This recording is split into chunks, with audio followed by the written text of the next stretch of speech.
Let me restart that. Let's just see what happened here. That was sad. All that explanation of stuff is just, well, it's actually stopped recording too when it did that. Okay, that was weird. So did I get any of it? How much did I get on the first recording? Let's see. I got 9 minutes of it. Wonderful. I have no idea what did that. I just happened to see my screen go off of the left-hand side that wasn't streaming anymore. Well, we'll still continue anyway. I'll patch it together somehow, some way. But yeah, so we know about Lauren. We know he's trying to find Larno. He's trying to find Gundren. Y'all are trying to find Gundren too, because y'all are wanting to know what this magical item is, or the secret, or something that's been the Brockseeker brothers have discovered. Praetor's concerned about it and wants it back at his place muy pronto. So then, yeah, it's all Harbin. Y'all went over to the Lion Show Coster and bought a few arrows and a few rations and all that. Chatting with Lenine and letting her know that you believe that you have discovered some of her items, because her stores, her shelves and all are looking a little bare. And she's like going, please get that to me. And she'll even throw some extra money in if you get the supplies back to her and to the provision house up north. And yeah, so y'all were finishing that and you turned around to walk outside. And like I said, coming around the corner, when we last left off, coming around the corner, walking toward y'all, were 4 individuals wearing said red sashes and smock coverings.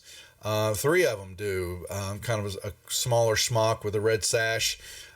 There's one in the back, number 2. He's got more of a longer cloak that's red.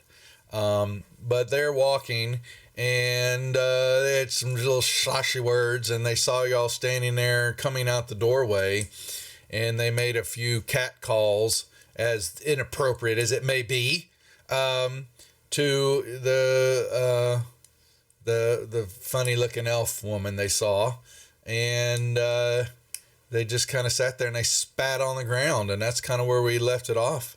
So we pick it up, and they're basically going, here's a little pack of puppies. What do you want, puppies? You come here and bark to us? And as they were kind of looking at y'all don't belong here. You need to leave. Y'all aren't welcome. And they basically began to draw their swords. What do y'all do?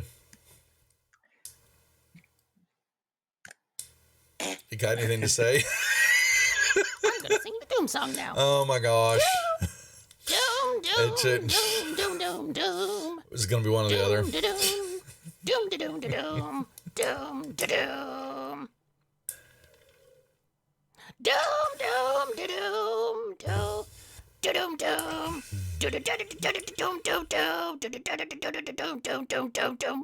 Doomy, doomy, doomy. Doom, doom, doom. The end.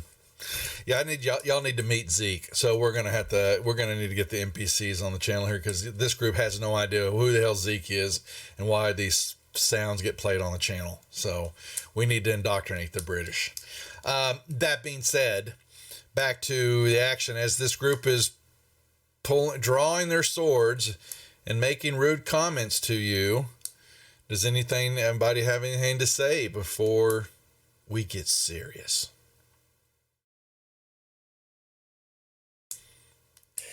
Well, I'm going to draw my bow and just say, I think you're picking the fight with the wrong people, buddy. I'm going to pull out my warhammer and say the same thing. Ooh, y'all can roll initiatives then. And we're off with a bang. Or boom. Depends on, I need to reprogram my Sirenscape and get some new presets made. Keep meaning to do that, but I'm busy. Just dealing with it. Here we go. Let's do a medium encounter. Wow, Damikos, really reaching there, aren't you? I'm just picking up the bell. Look at how good you hit him. Uh-oh. You hit him real Does good. that just mean that Damikos is just like taking a nap while this goes on? No, really. You hit him real good. I'm just taking a leaf out of Belle's book here. That's okay. Dwee just got a critical hit right out of the gate. So, Dwee, Nice. wow. At the top of the order, too. How apropos. Okay, so we're so the map is not truly squared out here, but we're still playing. Each square we're going to say is 10 feet instead of 5. Okay, because of the way this courtyard's set up, so you basically each square's 10 feet instead of your regular 5, just so you know. But y'all are really kind of all standing here. Let me kind of put y'all are really standing on the porch level. So let me put it that way. Y'all are all going to start along that line right there and can move any way you want. Or you can stand up on the porch. I don't care. But Dwee. On them, boys. Let's get him. Yep. Okay, I'm gonna roll a crit on. Is it the guy with the longest cloak? Was So that number you 2? tell. So number 2 is the one toward the back, and he's one that has a longer cloak on and looks a little bit cleaner than the other 3. And that's number 2. So if are you going to shoot him with your bow? Is that what you're going to do? Yeah. Yeah. I'd quite like to crit as well. Yeah, so what you basically do is you don't have to do the hit. You're just going to go up there. We're in the middle of meeting the Red Brands. They're getting a little fight out here in the middle of the town square. So basically hit the ± symbol in the upper right-hand corner and hit that crit symbol so it highlights, and then just roll your damage for your bow on ruffian number 2. One, yeah, mm-hmm.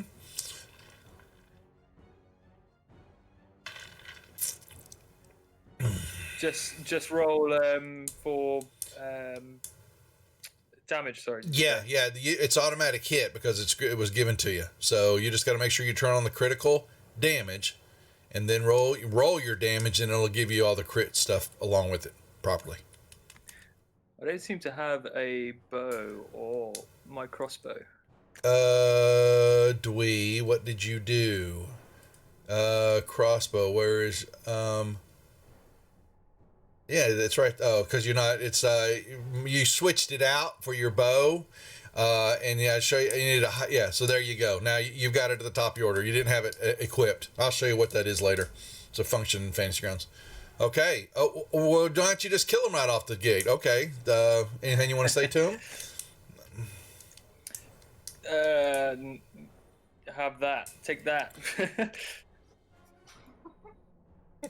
Nice and inventive. Alrighty, well, now what now? One moment as the channel pauses in recognition for the presence of King Bashman in chat. We humbly bow before you. Yes, Jeffrey, we bow. Now get your module done, both you and Gary. I need that work done today. Okay? So, I was like, I gotta turn that module into Kevin. He's waiting with bated breath. Okay, anything else, Dwee, or pass your turn? Unless you're just thanks to the guy who gave me the crit. Yeah, that was Gary. Yeah. Okay, well, the Red Brands see that, and they all they're kind of stumbling back a little bit. They didn't expect you to kill their boss right off the gate there. No, we didn't. So let's see. Let's do a charisma save. All right, so 16 is number 1 is feeling his, and he is going to rush Damocos. And he's going to swing. He pulls out a little short sword. And he swings at Damocos. Why did I roll that at disadvantage? Damocos. Oh, okay. I did. No, I know why. My bad. Well, he still hits you. So he sways on his feet a little. Ah! You kind of see he's trying to focus. I see 3 of you. And he swings again. But apparently he's pretty good at swinging at Damocos, and his sword pops you twice. And Red Brand 3 rushes up. Well, actually, let me make my check first. He's good too. And he rushes up on Delg. And he doesn't like. Misses. Swings wide. Right over Delg's head. Both times. And he goes, stand still so I can hit you. And the last one. Oh, wow. They are feeling their oats. Dwee. You shot my friend. I'd cut you down any shorter, but you're too short.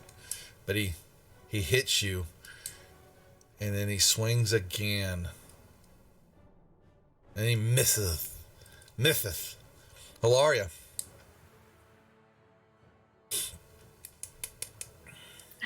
Okay,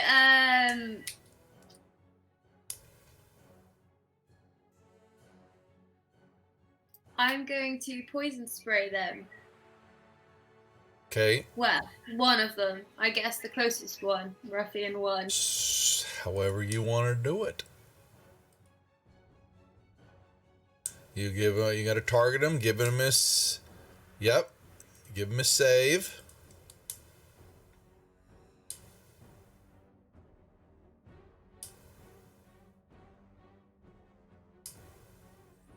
He fails the save. Give him some damage. 1 point of damage. Healing potion it was going for so well. Damikos, because those hits look like they hurt. But she can take it. Or he.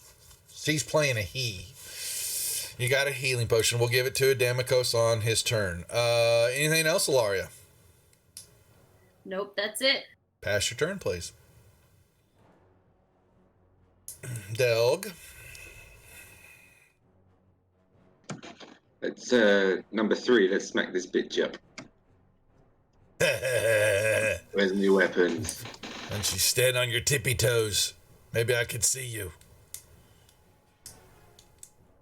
But he does say something about your face is in the right height for some stuff like that, but we won't go into that. So. This is a strength roll, isn't it? So what are you trying to do now? So, I'm going to smack him in the face with my warhammer. No, you target him, and then just swing the warhammer. The first attack button is the +7. Yeah. Yeah. It's okay. It's been a couple decks off. We gotta drag. Oh, Delg, you missed him. You now you have inspiration if you want to use it to reroll it. Yeah, go on. Yeah, there you go, and try that attack again. Our tank is so strong. He is really. This time he hits. Now just give him the damage. Okay. You killed him. Woo! Yes, Gary, they have. All right, Doug, anything else? I'm going to move Okay. to there if that's cool, because then Dwee could probably get a sneak attack or get him from the side or something. Uh-huh. All righty. So, all right, pass your turn. 4, 6. Damikos, your healing potion heals you for 6 points of damage that you were granted that just dropped out of the sky and fell into your mouth. All right. So, that being said, I just gave that to you. Oh, don't exit. Your turn, though.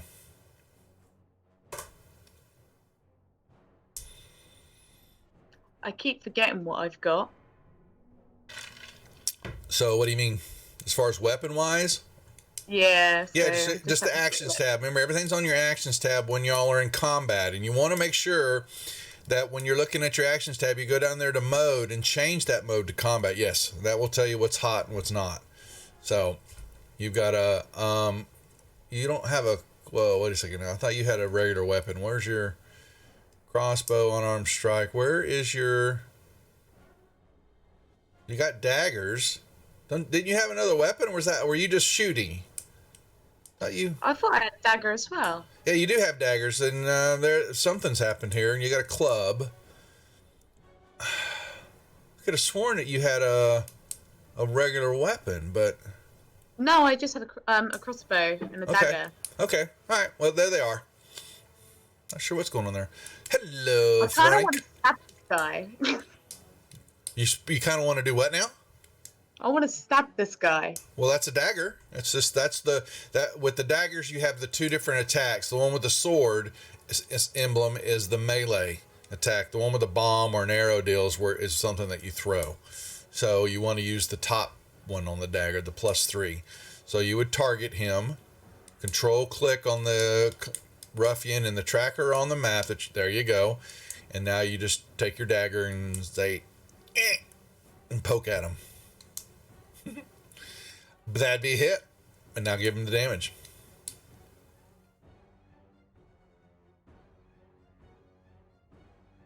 You get him a hit. There you go. Now, also, we'll let y'all know within melee combat, when y'all do that, I should have told Delg this, that y'all, if you don't take a reaction or something during your turn, you have basically, you can do a second strike with a dagger or lighter weapon, but you don't get the plus damage to it, but you're able, it's kind of like a second attack in D&D 5e, but you don't get all the benefits of it. You would still get some normal damage with it. So as long as you don't have already taken a reaction or something during your turn, you can say, well, I want to go my offhand strike is what it's called. Which is basically you could swing your dagger at the guy again if you wanted to. Yeah, I'm gonna do that. Okay. So you could just, so your offhand attack, you're taking it as a reaction, and you swing at him again one more time with your dagger. What, do I use the same dice? Same dagger. Yeah, the same dagger. Yes, the same. You're just basically like swashing at him. Oh, okay. So, you're going to get, you need to give me 2d4 roll. So basically, just do the damage. You're just not going to get the plus damage that's behind it. But I don't think it's going to matter. No, I didn't think so. So it was enough to kill him. Yes, you disemboweled him right there all over the courtyard. Yeah. Okay, nicely done. Frank package is shipping out tomorrow, if you know what I mean. Finally. Anything else? Or you pass your turn. Okay. Can I get a sneak attack from where I am now, or should I go? Do I have to go around? No. As long as y'all are, as long as you're close enough on what we're talking about on the map that you, as long as you hit, you can get your sneak attack. Oh, what now? I heard something ching-a-ling. Okay, rogues. Yeah, that's right. So you still have to hit with this guy. You just don't have advantage right now on the attack, but you still can use your main weapon, your short sword, I think is what you're carrying. Rapier, sorry. So rapier, yeah. So you would target the ruffian. Yep, and then swing your rapier at him. Nope, try again. Control click, there you go.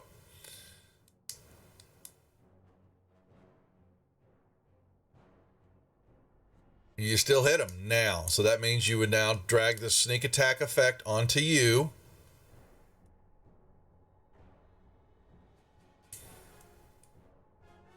If you got the magnifying glass, you click on the next to sneak attack and you'll see an effect. And drag that onto you in the combat tracker. Okay, now do your damage.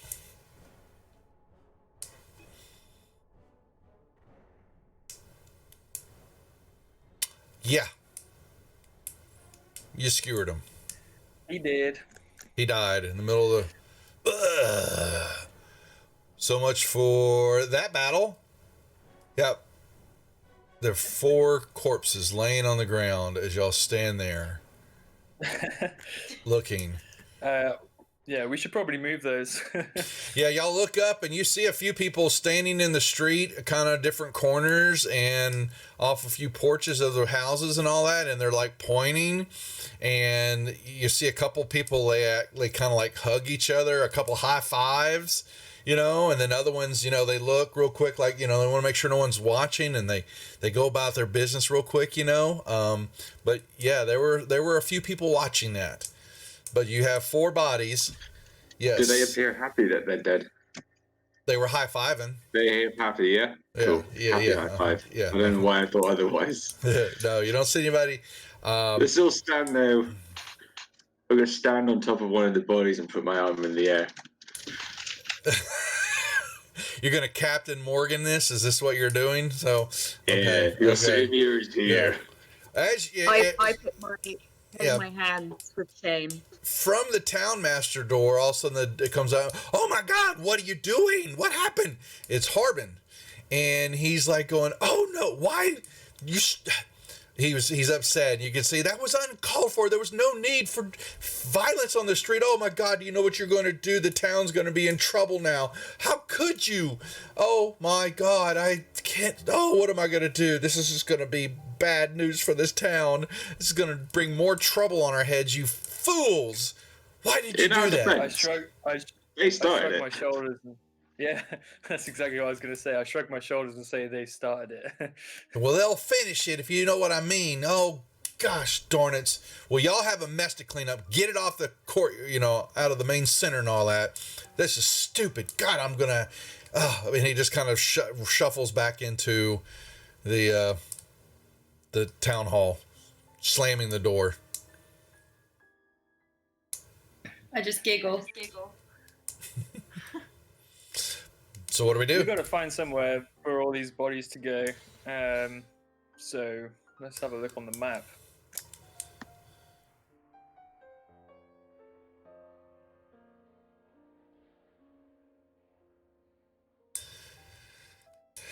As you're doing that,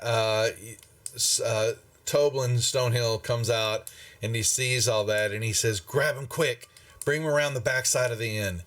We'll put him in the storage shed till we figure out something to do." Okay, we do that. Yeah, we all do that. Okay, all right. So you drag the bodies and y'all move. Up. And he puts them there and he goes, "Oh, that was awesome to watch. You can't believe it. You kicked their booties." And he's, happy about it. And you see Trilena, his wife's back there. She's kind of, she's happy, and she's holding on to her son. And you can see him like, he's the little boy. "That's right. They killed him. They did this." And he's got this little branch and he's, and she's like going, Pip, just stop. Don't do that. No, we don't need to do that. Just go back inside. Do your chores. "Oh, I don't get to have any fun. You're no fun." And he gets this little branch and he hits a couple of posts in the door and he goes on in and mom, shoos him on in there. And he goes, and Toblin, he goes, "Well, we'll put him here. I would make sure to watch your step. This will spread fairly quickly about what's happened here. So watch your back, but great job. Now maybe the Red Brands will think twice about coming into town and pushing us around." And he's just happy about that. And he's, he says, "When y'all get done for the evening, we'll have a hot meal and drinks on the house for you." Epic. Awesome. Boy, more drinks. So, what do we do? Well, we've got a mission to do, haven't we? Oh, I don't know. What do y'all remember that you're supposed to? What's going on? We're going to the mountains, aren't we? Yeah, where Gundren was, but I can't remember which direction it was. You have no idea. So Going to the York, aren't we? So let's go back to this map for a second. Okay. Didn't they say something about the Sword Mountains? It Rings a bell. It was south of the. So the brothers. Okay, so I sent you the map. Okay. Oh, here, let me make sure and send it to you. Okay. So y'all are in Phandelver. Your original attack with the goblins and all that happened kind of up in here where my first little circle is, up to the north of the Tribor Trail and all that. That's kind of in some craggy hill areas there. So far, you know that you don't know where Gundren's at because he was separated from Sildar after the attack and all that when they got into the cave where the supplies were kept at.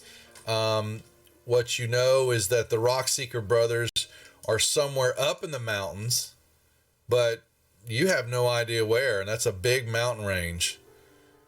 There's not an X marks the spot for y'all yet. As far as where y'all need to be looking, y'all could spend months up there and not know where to go. You know about the Reverend Tor, which is on the far eastern side of the map, somewhere in this area, south of the old Owl Well in Connieberry, where some orcs are said to have, been causing trouble in the area. Connieberry, you're told, and some of the details here, it's an old abandoned town, run down, not much left of it, just ruins from a long time ago from actually orc invasions that were coming out of the mountains. And the old Owl Well was a watchtower that was built during the time for this, and it's not much left of it. But apparently at the old Owl Well, you can look south and you can see the crags where the Reverend Tor's at, kind of the spine of a dragon, whatever, of a wyvern. Then, all along the Tribord Trail has been the robberies and the heisting of loot and all that.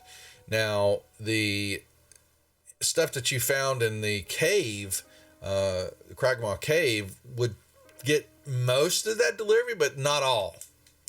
Okay, so the supplies. Now you'll also have to get the supplies back to town because there's money involved there. You're also waiting. Sildar's waiting for you. He needs another day. He owes you a little money for rescuing him and bringing him back to Phandelver, because he pretty much didn't have much but his skivvies on when y'all brought him back, because none of his stuff was in the cave when y'all left. His stuff had all been taken. And so he sent off, for the paperwork from the Lord's Alliance, which he's waiting on. He's also waiting for some money, and he said would pay y'all 50 gold for the assistance of bringing him back to Phandelver. So you're waiting on that to see when that's going to happen. He said any another day. And that's all I believe y'all have discovered so far.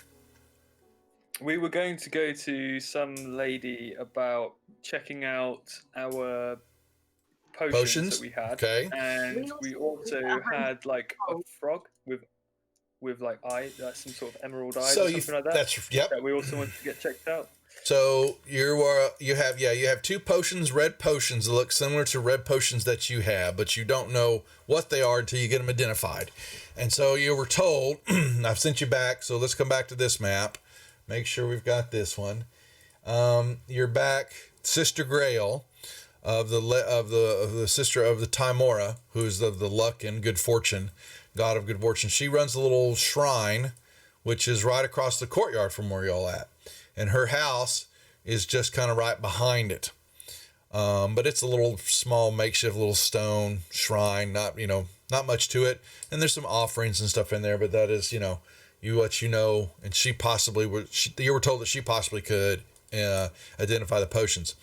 The frog, anything that has to do with jewelries or precious metals and gems and stuff like that, would be taken down to the Miners' Exchange, which is the blue building on the south part of town.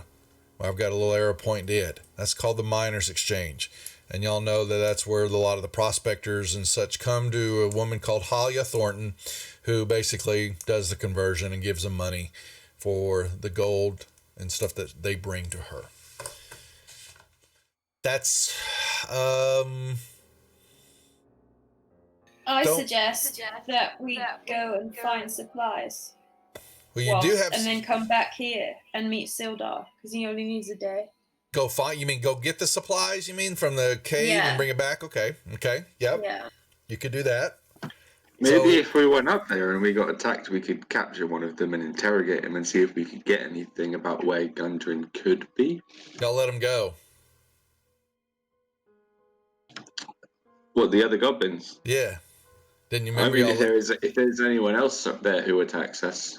Oh, if he's up there this possibility, somewhere. certainly. But yeah, the ones that were in there, y'all gave them they gave you Sildar in exchange for their lives, and they were like, we're free, and they all ran off.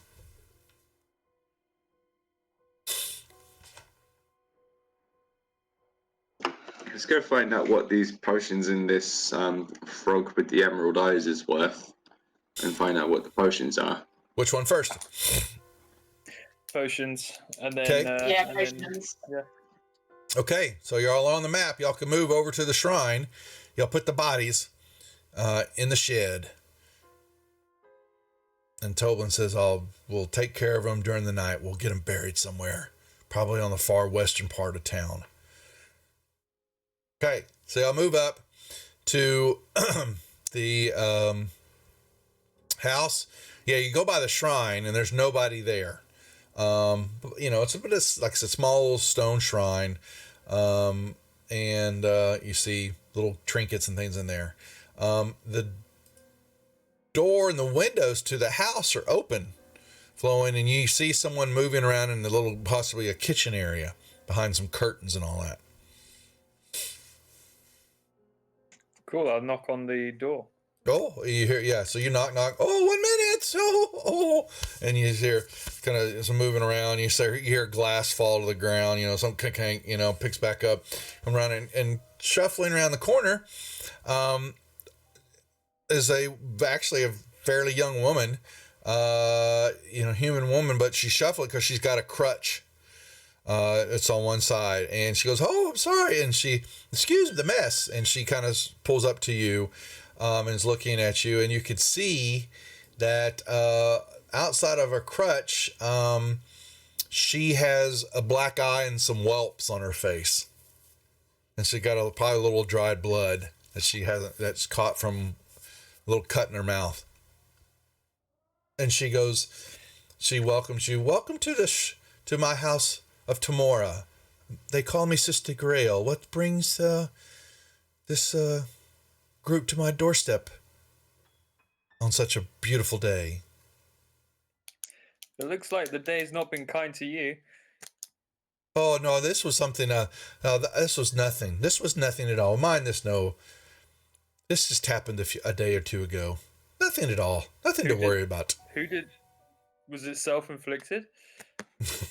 No. I happened to have a quick run-in. Was not paying attention on the trail, on the eastern part of the Tribord Trail, and a couple of orcs almost got me when I wasn't paying attention while I was reading the good book of Tamora, and got away, as should be, with good luck and fortune from my goddess. Nothing to worry about, though. Near the Triborg Trail, you say? Yeah, east on the Tribord Trail. A couple of orcs came at me when I wasn't paying attention. Killed my donkey, killed my ass, but not me. That's dark. I'm really sorry to hear that. It's okay. We were hoping you might... Oh, what? Someone try again. You go, Dwayne.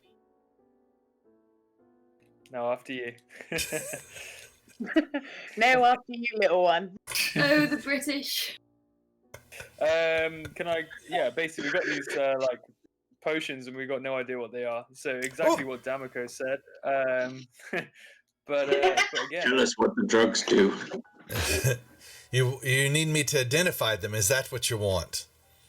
If you would be so kind. Oh, no problem at all. Please. Yes, And please. she takes each one from you and she holds them in her hand for a little bit, and she goes, "Oh, these were easy." And these are potions of healing. Yes, the blue, the crystal red that you see them is like the resurgence of blood when you drink it, and it soothes the body, heals the pain. And she identifies them, and they are now identified in your party sheet. You have 2 for someone to have. So you can take them out of your sheet one at a time, or someone can take both of them, but you need to pull them out and you put them in your inventory tab on your character sheet. Ilaria, do you want it? How many does everyone have? Depends on what you show. Dwee still has his. Damokos does not. Damokos has used his. Ilaria still has, and so the boys, go figure, the boys have used their healing potions. Have it then, boys. No, you need them if you got none. No. Oh, wait, no. Ilaria and Damokos still have theirs. So, my inventory says 2. Yeah, you've used both of them though. So actually, Oh you yes, got I have. yeah. So why do you have two? I'm trying to think. What did we do? I think there was No, I there. have used mine. I know you did. So what I do is I look at your actions tab, and if it's been checked off, that means you've used it. And so both of you could use the healing potions if you wanted them. Then that would you could then uncheck yours. No, don't turn yours Take off. them. So Adamicos, you have used yours? Did you check yours for a Yeah, reason? I don't think I've used mine. Well, if it's been checked off, I think someone used it. Yeah, we did at the beginning. Y'all had a couple issues when y'all got ambushed in the start of the game. I believe Damicos, because Damicos is checked Mine off. was in the dream. Do I know? I used a potion of healing in the dream. Well, that was just a dream. So it came. Really never used it. But y'all did have a couple that you used during the fight, with the dead horses and all that. So if you change, so here's how to know for certain, and how we track it is on your actions tab. If you change, if it's standard mode, if there's a check mark next to potion of healing, that means you've used it. If you change your mode to combat and the potion's not showing there, that means it's also that's another way to know that you've used it, because you've checked it off. So when I do that, I've used mine. so Damicos and Delg have used theirs. Okay, so that means How about then? So if y'all take the two, one each, then basically you just change your mode back to standard, uncheck the healing potion. Done. Okay? And that means, and then when you go back to combat now, you will see that the healing potion is now showing, ready for you to use. Okay? So so the two of y'all got the healing potions. I'll remove those from the inventory. Okay, and she goes, yes, use them wisely. We do not have anybody in town that can make these for you readily. We do not have, unfortunately, a magic user of sorts. If by chance you need some, though, I do have a few in stock, hidden for, we say, emergency needs for my parishioners and those here in town. But they will come at a price if you need them. For I have a task that I have been unable to fulfill for my superiors. Maybe y'all could be the group that could fulfill it for me. If you have What is the this time. task? Can I trust you? She looks, Of course. she looks deep into, and Well, of course she trusts us. We're British. she looks deeply into, she looks through each one of you, and she comes to Damicos, and she goes, I see trouble behind those eyes, but I also see maybe kindness. For tieflings, they do run both edges of the gamut, don't they? Don't you, horny one? Yeah, me and my 3D. There you go. That's right. Exactly. The 3Ds. So she stares and she looks, and then she comes to Ilaria and she goes, yes, I see that the earth runs true in you, young one. And she goes, maybe you might just be what I'm looking for in Ilaria. And she says, she motions all of y'all to step inside her house. Very, very nondescript, almost nothing there except simple chair and table. And she reaches, she goes, wait one moment, I have something I need to get. And she kind of walks back into the little kitchen area, and she comes back out, and she's got a kind of in her hand a little bitty piece of burlap leather sack, something folded over, and she lays it on the table, and she opens it up, and it's this beautiful silver comb that women, for combing hair. And she goes, I have this that I've been wanting to use, but have not been able to use it as bartering. But I will tell you what I need. I have been requested by my elders to seek out a banshee by the name of Agatha. She lives up on the northeastern section of the woods, just north of Connieberry. There is a trail, very simple trail, game trail that you can follow up into the woods about an hour or so, and you will come into a little small lair built into a tree. This would be her home. She keeps to herself and there's been no trouble, but she will not answer a question that I have. And I thought maybe because of her flowing silvery hair that maybe this might be the trick to retrieve the answer to the question that I seek. And I was on my way to do this when the orcs got me. And I came back, on foot and need to heal up again. But if you were interested in doing this for me and asking the question and getting an answer for me and using this comb as bribery, so to speak, maybe she would give us the answer. I have 3 more potions that I will give to you. What is the question? The question is, she goes, there in that area several millennia ago, there was a great legendary mage who lived in the tower and in the town of Connieberry by the name of Bowgentle. And he had a great spell book that had a couple of spells that had been lost to the ages of time. And we would like to know, since Agatha is said to have been alive during that time, does she know and where is the location of this spell book? That is it. We just need to know where it's at. Bowgentle. Bowgentle. Just like it sounds. Okay, well, I think we're going to be going that way at some point anyway, so I would be happy to give it a go. So she gives you put it in the party sheet, just a simple item, a silver comb. She goes, that would be great appreciated because it's going to take me some more time to heal up from my just lack of perception, and my elders are hard pressing me to get this question answered.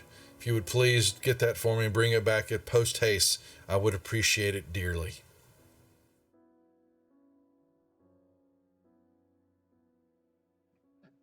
We'll do it. Thank you. May the blessing of Timora be upon you all. And she also, she gives a little dab of little water and a little sprig leaf. Bing, bing, bing, bing.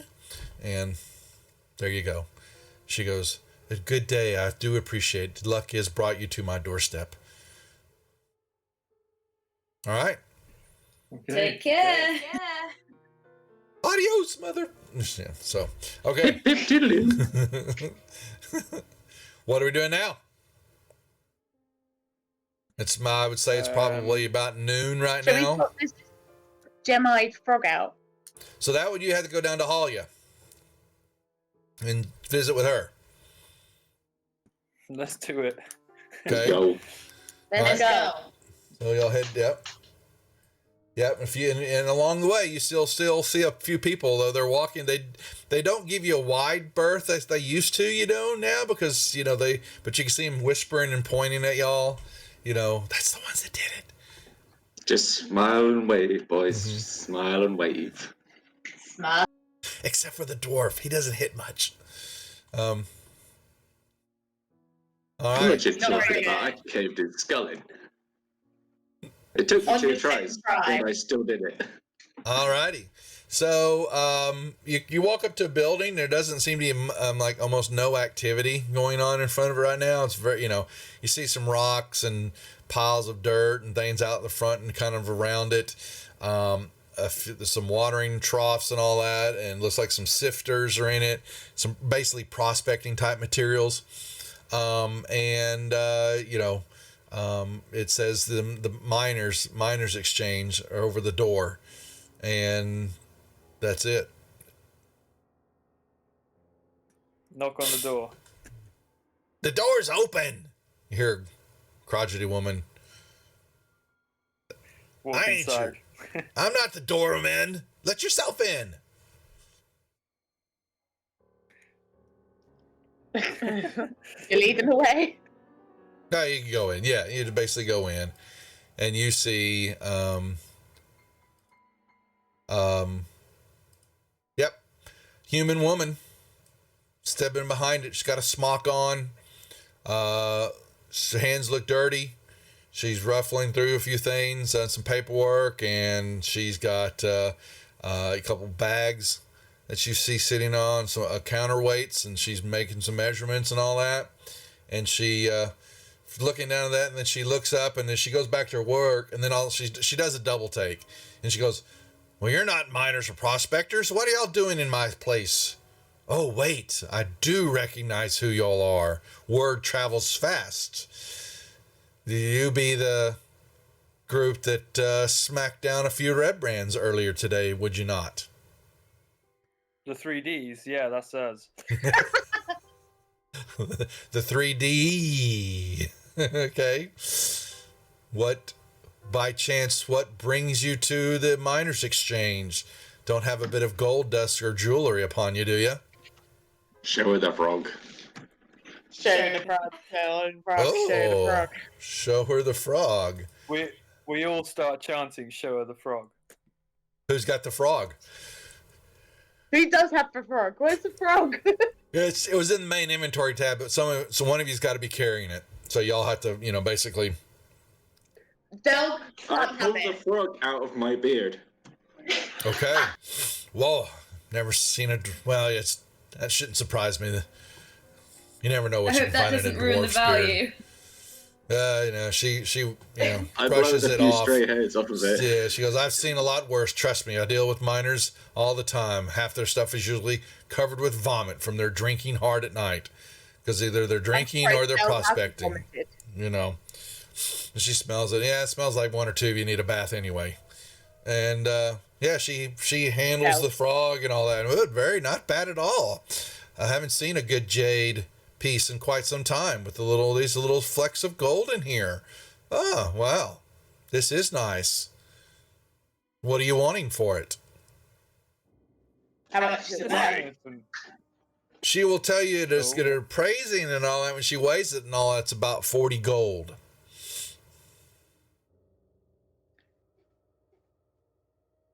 Cool. Thanks for the information.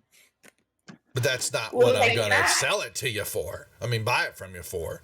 We do have it to haggle, Well, So I you We can can- went through a haggle lot of too. trouble.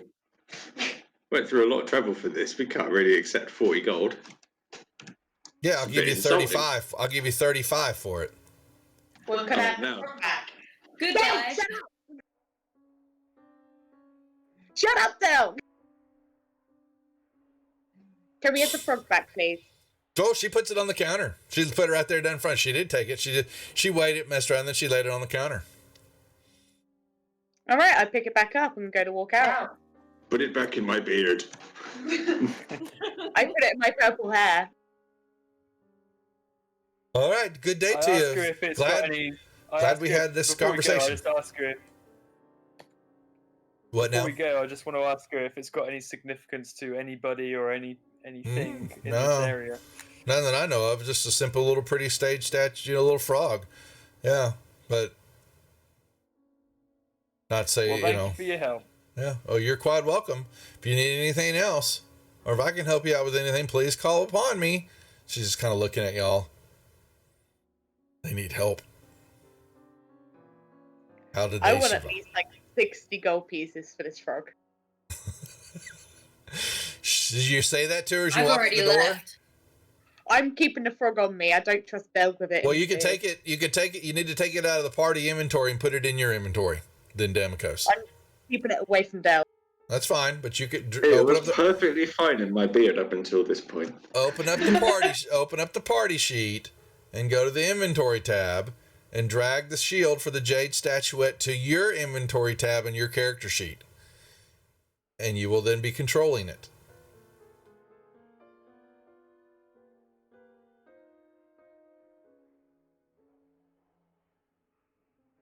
Okay, whilst she's doing that, we've got to figure out where we're going to next. Are we going to get the provisions, or are we going to go over to... Well, I thought y'all did get provisions already. Y'all bought torches and rations and all that from Lenine at the Lion Shield. No, sorry, I meant from the cave.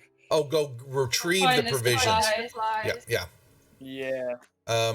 Demikos, you need some help there? Seeing if she's figuring it out yet. I'm like dragging and dropping, but it's doing nothing. Okay, so you gotta have your inventory tab open on your character sheet. You grab the shield of the jade statuette and just drag and drop it anywhere in the inventory of there you go. Okay? You did it. Now you look, it's in your inventory and not on the party sheet anymore. Well done. That's it. Happy days. Who's gonna hold on to the silver comb for the Banshee? Ilaria can. Okay, Ilaria. So if anything, the silver comb sounds like a perfect thing to store in my beard. So Ilaria, the same thing. You grab the silver comb and drag and drop it on your inventory tab on your character sheet. There you go. Thank you very much. That's how you clear out your party sheet. Yay! And there's much rejoicing. All right, so you walk out the door, not dealing with Talia, and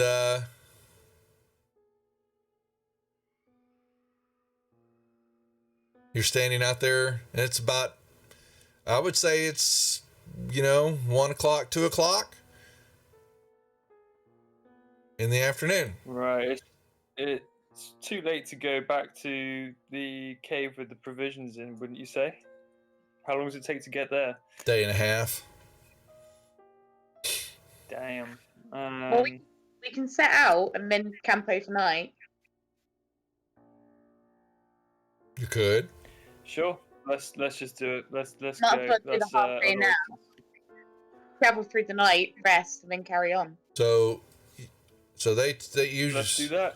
All right. So you got to check in with Toblin and Barthen, and they will let you know. So that is great. They want to get Barthen has his couple of his young, teenage boys that he wants to help use for lifting, and they've got your wagon, but they're going to get a couple more wagons together to do this, and they think it's best that if you'll wait till the morning, then they'll have a couple extra. There'll be some more hired help, and you're going to need more than one wagon anyway to get all the stuff out of there. From what you also, found. just realised my health isn't on full, so it might actually be good to rest. Yeah, you can rest at night. Yeah, full rest at night would do that. Mm-hmm. Let's do that. And if we run into trouble, at least we're fully rested and spells and all that lot. Anything else from y'all? We get a free meal, don't we? Do what now? From the inn. We get a free meal at the inn now, don't we? That's right. That's what I'm saying. Yeah, so if you wait, if y'all are gonna, yeah.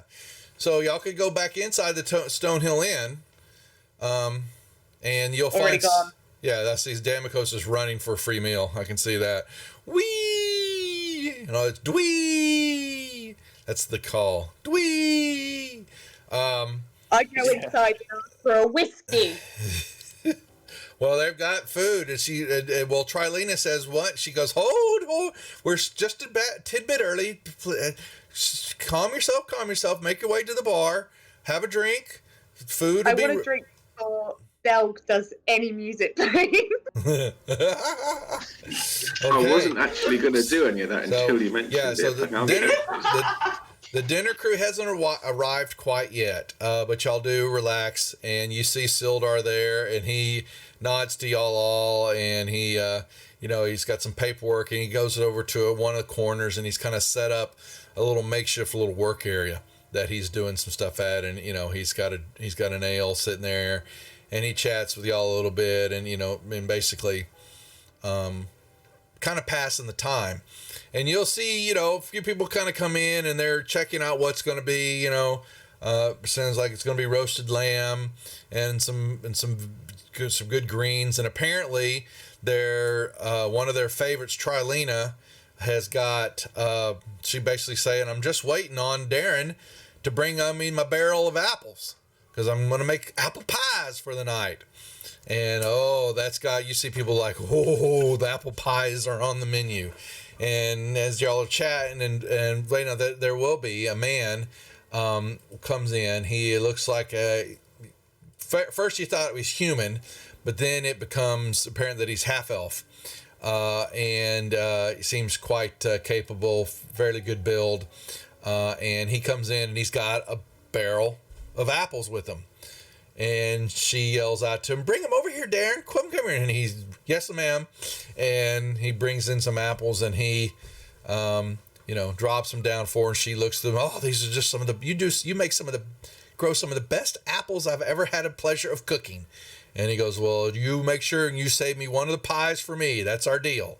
And she goes, "And don't you know it?" And she points over to, "Have you met our new adventurers that have made their way into town, Darren?" And he goes, "I don't think I've had the choice, the ability to even get much socializing in these last week get these apples prepped for you." And she goes, "Well, introduce yourself. And you see him kind of approach you. And like I said, he is silver-haired, half-elf, definitely over 100 years old. You can tell just by looking at him. Got a few scars on him, but he's you can see that he's got a fighter's build to him and all that. And he holds out his hand to y'all, and he introduced himself as Darren Addermath. He shakes your hands. Nice to meet you. My name's Louis. All right, mate. Dilg. Well, pleasure meeting you. I hear, yes, as the winds have blown, that you were the ones that took a stand against the Red Brands earlier today. Good job. Someone needs to definitely put us end to their tyranny in this town. If only we had a few more like you, then we could all stand up to them, but we just unfortunately do not. Someone sooner or later. Your name is Darren? Darren Addermath. I run the orchard. We're currently the 3Ds. I like that. But with a name like Darren, you have quite a potential to join us. My adventuring days are past me. I've retired from being living in the Dragon Coast up far to the southeast, and I returned here back to my original home not some 2 years ago. I'd spent much of my time fighting off in enforcing justice in the area and smiting evil. I have not taken up the sword in quite a while, but as a guardian to the town and all that, I will do what must happen. But it is good to hear that the Red Brands have now got a slap across the face. That should put them and their leader Glassstaff on notice that maybe the winds have changed, and they should. Do you know how many of the Red Brands there are? No, I would never venture toward that cesspool of a establishment called the Sleeping Giant. And he points, and y'all kind of know that there's a tap house off to the east toward the old ruined manor, and y'all had seen it coming into town, or some festivities. But he says the Sleeping Giant is where they fester when they're drinking, and unfortunately, sometimes when they've had a little too much, they begin to make their way toward the town folks. But what I've only heard and called is that they have a leader who goes by the name of Glassstaff. But of what else, I do not know. I will never venture. His name doesn't begin with D, so he can't be part of our crew. That's right. No, his name is Glassstaff. Any other information you would have to, I wouldn't recommend it, but seek out directly from the Sleeping Giant. But it's good to hear that they have had their comeuppance, between that, and I've heard a few prospectors that have come through the area and chatted with them just to find out what's happening in the mountains and all that. There's a few that have apparently, though I think it's just strong drink that has addled their brains, but apparently up toward the old Alwell area, they said they were accosted by a few zombies, undead, but they probably were too drunk to know what they were dealing with. But That is all that I know of Where- heard of late. Where did you say that was? Sorry. The old owl well. The old tower that's up by Connieberry. That's kind of where we need to go for the orcs, isn't it?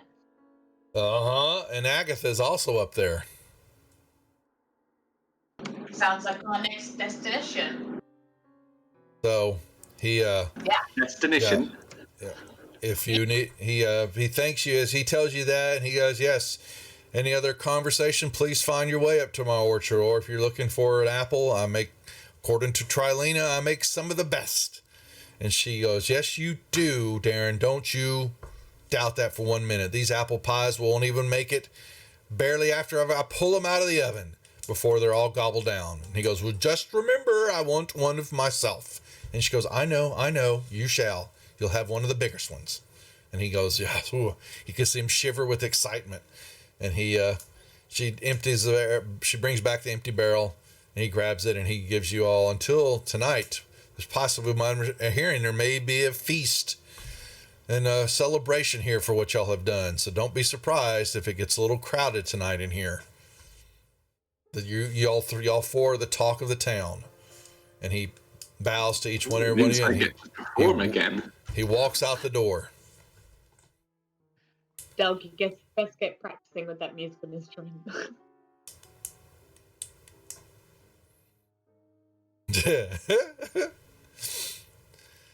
So yeah, y'all doing that. A few more people come in, and you see some prospectors come in, and they're covered in dirt, and looks like they're shanking a couple of bags of gold. Looks like they may have made a visit to Halia, and they're asking for some drinks, and it kind of starts picking up, and the food starts to come out, and y'all are seated at a table next to Sildar, and you're fed great food, and you can smell on the air there is a pies of bacon, because the people are coming in, and they are that's one of the talks is some apple pies from Trilena. What y'all do know how also is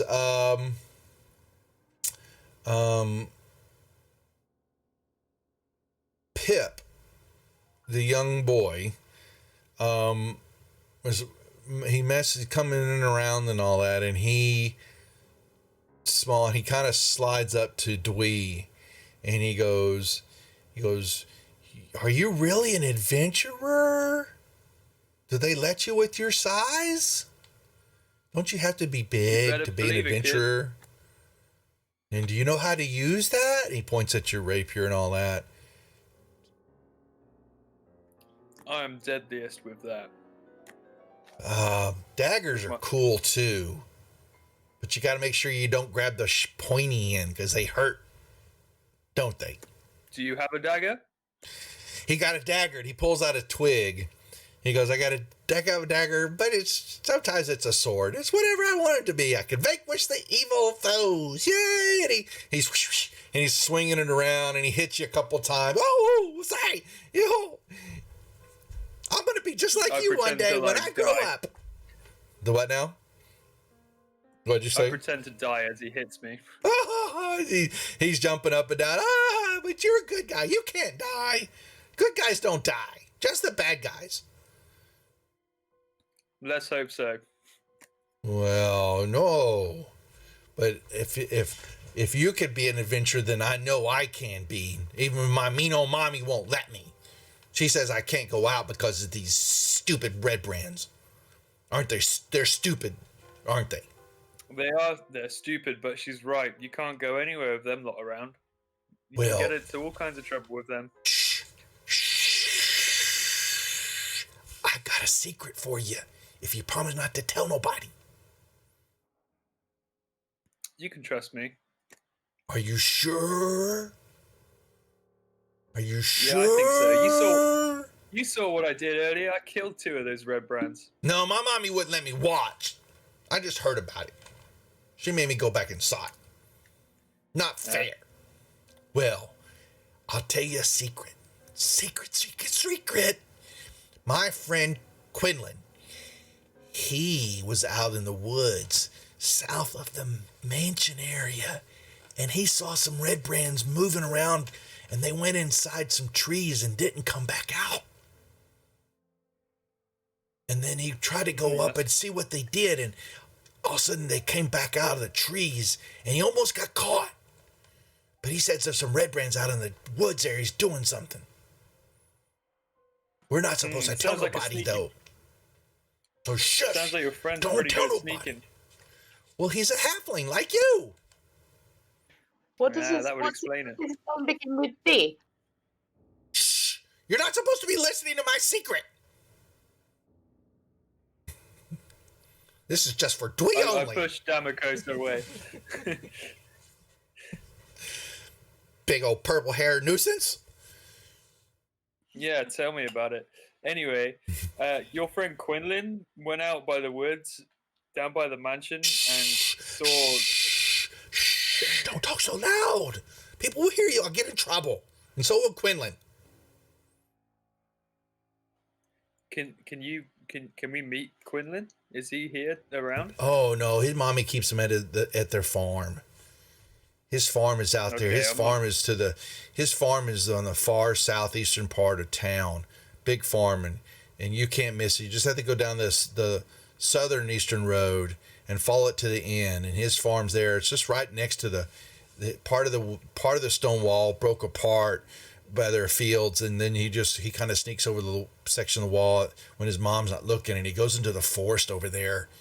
We go play, but I ran out, and he was hanging out a little bit longer, and that's when he said it happened. But I can't tell nobody because then our parents won't let us go back in the woods. That's where we like to play. Your secret's safe with me, but Better that's be. definitely Adventures good stick information. together. Hell yeah! And then I fist bump him. As soon as you do, and then all of a sudden Trilena comes out and she goes, "Pip, get away from them. They're trying to have a good meal." "Oh, Mom, I don't get to have any fun." And she goes, "I don't care. You've got chores to do." And he goes, "I hate you. I want to be an adventurer just like them." And she grabs him, not anytime soon. And he basically, "No, I want to be an adventurer." And he basically, she's grabbing him, picking him by the collar, dragging him into the kitchen area. "I hate you. I want to be." And you hear him go crying off into the back, just like y'all will be used to when y'all's kid grows up.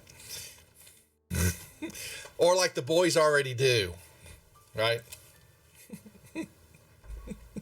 He's throwing tantrums already. All right. So you've met Pip. And sure enough, more and more people pile in, and all of a sudden she goes, "Now they're ready." And it's a hush across as she brings out a tray, and 5 or 6 pies are on it. And she lays them down, and the people are you can see all the, elders and all the people around her just kind of, and she goes, "Hold on." And she starts slicing it up and laying it down, and she makes sure she brings it all to them, and it just, and the food is going, the celebration is happening, and it is a full-on party. I'm going to get 2 mugs of ale. Okay. All right. You can. Anybody else? Actually, I'm going to buy everyone around. I'm munching down an apple pie. Del, do you have enough money for that? How much are the drinks? Yeah, you run it. You'll use some. Toblin says, don't, please. What's your cheapest? He goes, we'll settle up a little bit later, but don't worry about the payment now. With you bringing in supplies, and I'm sure there will hopefully be some ale and other things like that in there, we'll have enough to restock us back up while the new orders will be coming in from Waterdeep and such. So he pushes your money back. We don't want to get too crazy. I'm not drinking any alcohol. Yeah, I'm not drinking any alcohol because I feel a bit on edge due to how much is going on around the town, and that the villagers kind of seem all on edge. So I kind of keep my wits about me. Okay. All right. More drink for me. All right. So And anything else that kind of can, you meet a few more elders, but I think you have met all the true town councilmen and women, and they've all chatted with you. You'll even see Halia come in, and though she, she nods to y'all, she kind of shakes her head. She's not quite sure what to make of y'all. Then, the night passes, and you kind of wind things down and head off to get some nighty night, and y'all fall asleep, and you have a long rest. You wake up the next morning, full rested, maybe a slight twinge, for those who may have had a little bit extra libations than they were supposed to. And yeah, you wake up to the smell of coffee and bacon. Definitely, maybe a pork. World's Something. work best when hungover. Yeah. So you get your stuff together and you make your way down the stairs, and you'll see Sildar's already beat y'all to it. He is still there. He may not even move, but you can tell that he has, because he's got a change of clothes on. And before him are standing two gentlemen, courier types. Got a little dust, the dirt of the road on them. Sildar, you notice, has changed clothes a little bit more formal than you've seen in the past. It's more like a stately robe that he's got on. And he's got a little emblem on it that you begin to recognize is the Lord's Alliance. One of the great factions of the area, and he pauses and he waves to y'all to come toward the table, and he goes, "That will be all, gentlemen. If you will make your way here," and he points on a little makeshift map, "you will find Harbin's house. If you would be so kind, I would unfortunately not be able to join you there, because it would bring me great pleasure to watch this. But if you will show him the affidavit that you have, and that he's being recalled to Waterdeep to speak before the Alliance, don't give him much time. Let's get him up and moving and get him out of here before he causes any other trouble. But I will await a reply from the Alliance, from the Magister, once Harbin has been questioned. But if you would please take him post haste, I would appreciate it." And they both bow to him. They turn and look at all of you, and they've got the same symbol on their overcoat area, breastplate area. And they make their way out of the door, and they are headed out. And Sildar, he says, "And I'm a man of my word." And he reaches down, grabs a little bag, and he plops it on the table. And it is the 50 gold that he said he owed the group for escorting him back here to Phandelver. And he goes, "Luckily, I'm back in some little bit more formal clothing, even though I do miss my armor and my sword. That sword had been in my family for quite some time. Hopefully it will show up one day soon, but for the moment, I won't need it here, because now this paperwork," and he drops down a couple of scrolls, and it has got the Alliance, markings on it. And he goes, "Now I have the authority, and with Harbin being removed, I can now take over command and provide some law and order to this town and to this area. For the Alliance has given me pretty much duty and command of the Tribor Trail, and are going to gather up and put together a small contingent of men to come help me here, but it's going to take them a little time to put that together and prepare. So I have another task for you and your group, if you are so interested.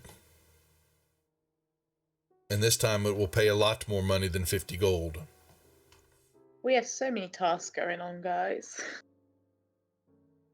That's what it is for being so let's popular. The 3Ds and E. For the first time in my life, I'm popular.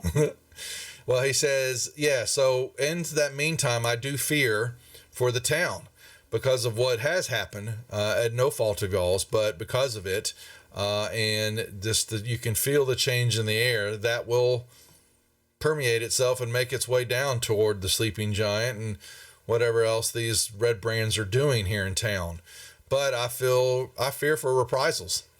And I'm going to ask you if y'all would like to be my deputies, the D's. Okay, we call the Friday night group the Deputies. the deputy dogs. Y'all the deputy D's, deputy DE, and he says I will put you on, shall we say, a retainer of 500 gold for the group if you will prepare and provide the security oversight to the area, not only here but on the trail, and continue on with what we know is happening, but continuing to search and help me discover what is actually happening here.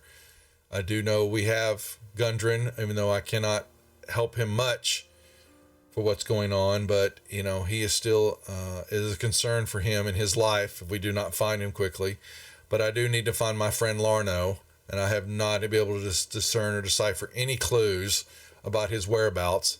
We do have the orcs that are causing mayhem and trouble on the eastern part of the trail toward the Desserin Valley, and anything else that might come across your radar. But for that, and with the completion of these tasks and time, I will pay the group 500 gold. Hell yeah. Sounds good. Will that be it? Then I task you to deal with the red brands first. Then do what you must, but make sure you stay within the law. Don't attack. I do expect that to happen. I understand of self-defense and taking care of yourself, but make sure that If the they trouble try and comes. kill us, can we kill them? Well, that's most certainly. If they don't go looking for the trouble, but if it comes to you, then I understand. But I want to make sure that we deal this properly. So if we aggravate them and they attack us, we can kill them. Or we could try to go and intimidate them and force them out. I don't want to know. You must understand that I must uphold the law, and I would feel very bad to have to come after you if something were to go wrong. So I'm trusting you to use your best judgment in this. Okay, we'll duct tape Delg's mouth and we'll go. What is this tape of duck that you talk about?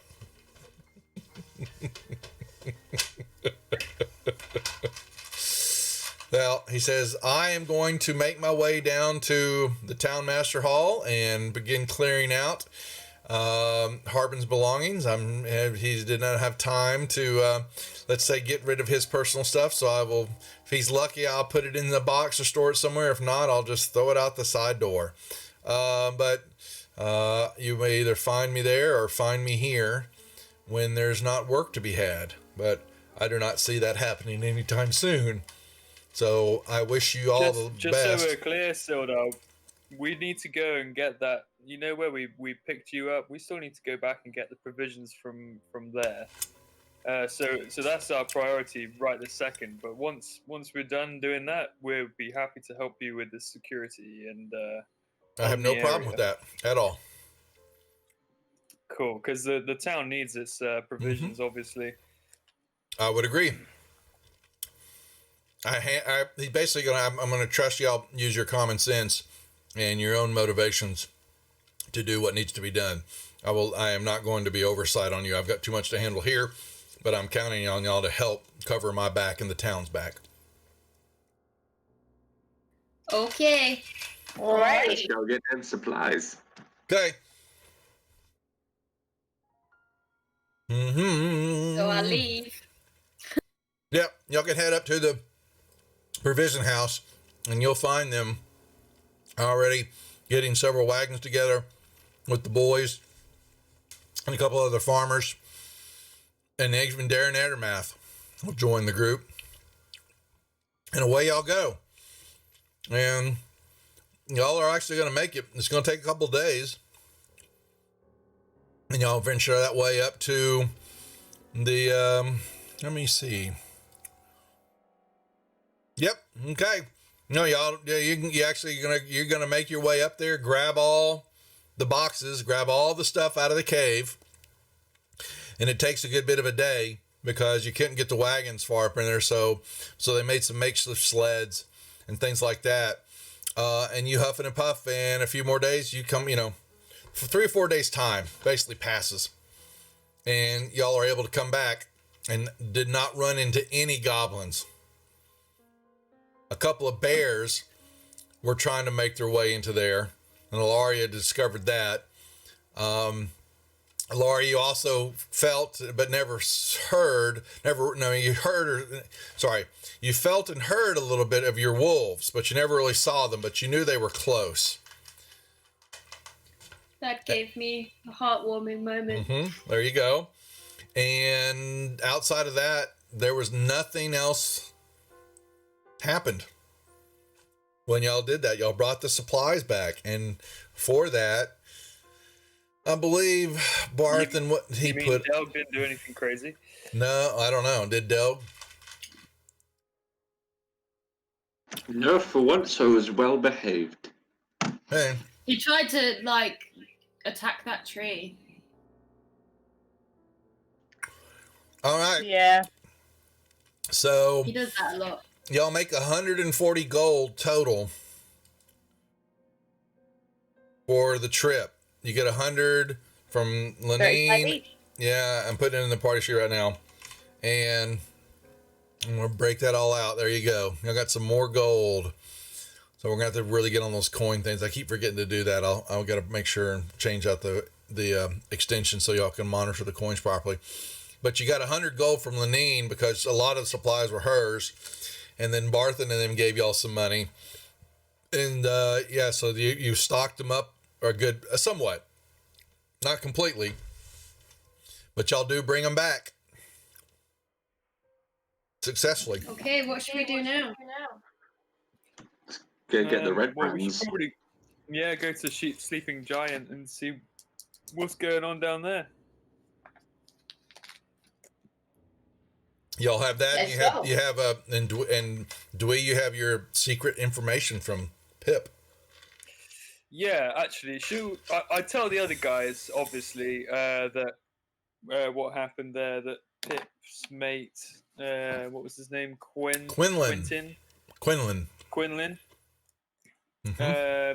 That out by the woods, by the south of the mansion, there was some red brands seen just doing something there. So perhaps we should try and spy on them and get some information on what they're actually doing around that area before we go into the Sleeping Giant, which seems to be their territory.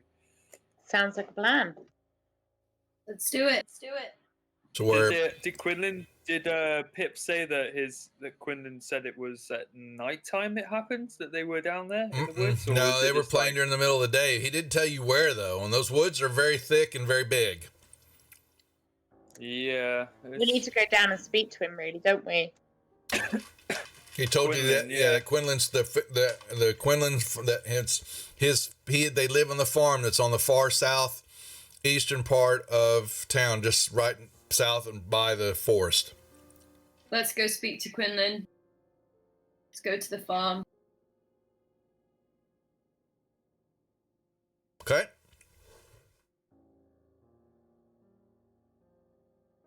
Yep. Y'all move up toward the farm, and you can see as you get closer to it that though it looks like a regular homestead at the beginning, it has been modified somewhat. That there are halflings that live here. And you definitely begin to notice the markings of how the doors are, cut down, and you can just kind of tell that there's slight modifications to things. And you hear some chatting and yelling and some screaming, like some kids, and you hear the screech of a woman comes from from inside the house, and then you hear and you see a kind of a hand part out from a small curtain area, and this some eyes look out, and then this female halfling, about 45 years old, or much hair all in a tussle, and looks like she's trying to clean and all that. She comes running out, and she stops. She goes, "I know you. Y'all are that group." The 3Ds, you heard of us? "I have heard of you. What brings you to the Alderley farm?" at this time of day? And she's looking I was right. hoping She's to- looking right at you, Dwayne. She's not even looking at anybody else. We're too tall. Doug, you're too tall. I ask her if I'll we can squat. speak to Quinlan. Oh, yeah. And well, obviously, with all the pleasantries, I say, "Oh, how are you going? You know, lovely day today. What brings you to moving down to this area?" And all this kind of small talk. Small talk. That's funny.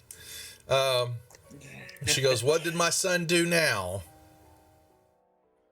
Oh, he just might have heard something, and I'd really like to just hear his take on the tale. It's something to do with the 3Ds, which is like our little group here.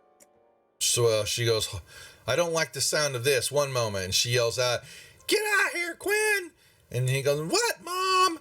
I'm doing chores, and not right now. You're not. Come here." And you see, she waits. "I mean it." And not for long, a small, younger little boy, comes running around the corner and stops right when, he comes around the corner and sees all of us standing there. And he's like, "Huh? Hey, Quinlan. Who are y'all?" My name's Dwee. "Hello, Dwee." I smile and wave. Uh-huh. too. Sure you do. What do you... And she goes, "They have something to ask you, Quinn. What is going on? What have you done?" "Nothing, Mom. I haven't done anything." And Can we speak to him in private? I don't You think so. expect a mother to let her child go off with 4 strangers? You must not be a mom, you dummy. Over my dead body. I say to Quinlan, "Oh, Quinlan, we heard you're like a master, and you know everything about the woods south of the mansion." And you see Mom go, "Oh, really? I thought we said the woods were off limits." Little boys will be little halflings. Will be little halflings. I mean, And they he's need gonna good get looking about. at. Aren't they called As courtlings? probably you do too, good Dwee. She's looking at you. She's staring, halfling woman is staring you down. What is the meaning of this? I want to know right now. I give her a wink and say, we're hoping for information to get rid of these red brands for once and all." What about him? And you see him go pale white. We heard that there's some activity in those woods that your little one might have stumbled across by No, accident. I didn't. No, I didn't. I don't know what you're talking about. Wasn't me. Don't know what you're talking about. And she basically turned and she goes, "What are they talking about?" "I don't know, Mom. I have no idea. They're big liars. Big ugly liars. Don't know what they're talking about. I've never gone to the woods." No, Quinlan, you're not going to get in no, trouble for this. no. We need to know what's going on to get rid of them for the greater good of this little town you got here and for the safety of She basically, and she Yeah. goes up and your Mom goes up and grabs him by the ear and pulls him, and he's going, "Ah, ah, ah, ah, I didn't do, no. And, If you tell us, boy, we make sure the town knows that you're a hero. no. And she goes, "No, you will not." And you tell them, what is he talking about? What did you two do this time? And I don't know. He's lying. I don't know what they told. I don't know. I didn't see anybody go into a cave. Oh. What's a And- cave? I didn't say cave. You said cave. And he's I get down on my knees and I stare him straight in the eye and go, "What cave?" "Do those horns come off?" And he basically starts grabbing them, and he's I growl. and she basically, you see her just, no child abuse in this channel, but she just basically slaps him upside the back of the head. And she goes, "Enough. What did you and Pip do?" "Nothing, Mom. Pip wasn't supposed to tell. God, he's mad. He was my friend. No." And we were in the woods. And she goes, "When?" Not the other day when we were supposed to be taking care of the chickens." And she goes, really? Tell them. And he basically begins to go, okay. And they ran off into the woods and were playing. And Pip was getting tired and was going to head back because he knew they'd been playing too long. And I was going to play some more. And I saw some of those big ugly bandit dudes. They come walking into the woods from the far eastern side where nobody goes. And they came walking over, and it looked like trees, but if you stare at it long enough, you can tell it's just fake. I mean, my God. And they walked right into them. And I was moving up to see, and she goes, why would you do that? You are grounded. No!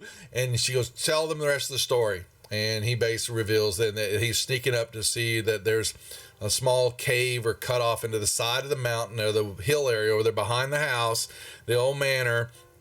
And they walked in there, and he was getting closer, and he almost got caught. And she just goes pale white when she said two more came out and went off into the east. And I ran back, and she's like, was there anything else you want from my son before I kill him? Hey, go easy on him. He's gonna make a great adventurer one day. No, do not. And he kind of,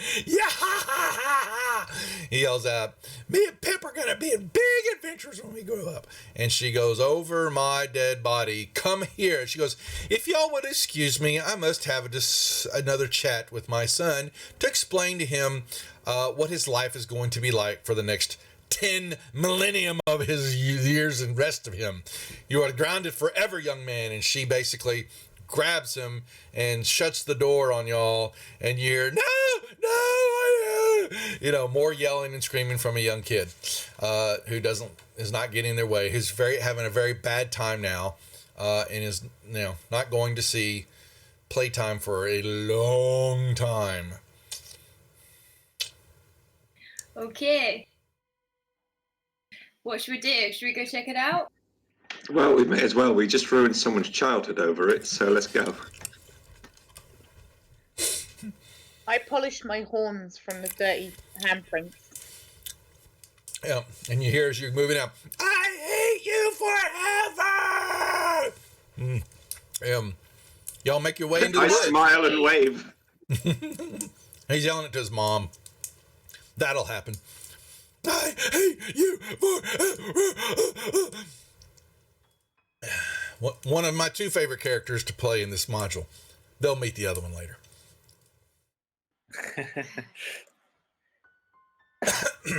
All right. So Said Ethan. to the woods. So where are we going? You got some woods to the east there. What are we doing? We said there was a cave behind to the eastern part of the hill where the house is at. So should we start there? So they came through the eastern part of the woods, but the woods only occupy that southern area. They said they came into the woods from the east when nobody usually does that. But he said they walked in to the woods, tracked along, and walked into some cave on the side of the hill area there. Okay, cave or out of the woods first? What do you guys We think? have to go around the woods or through the woods to get to Well, the you got to east get side. you got to get into the woods to get along the edge of the ridge line there. If you're going to go search So for the maybe cave. go to the cave first. Cave first sounds good. Okay. So y'all make y'all's way, and it is, it's another day. Y'all have plenty of rest. Stuff's going on, and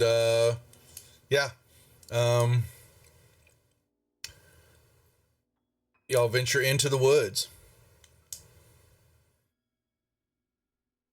What are we looking for? What are we doing? So y'all are in the woods now. If we stick to the ridge, then we'll probably end up finding that cave. Okay. Go ahead. Dweeb, want to lead the way because you're the sneakiest? Sure, I can do that. And then Bell can like stay behind because he's loud as hell with all that armor. Okay.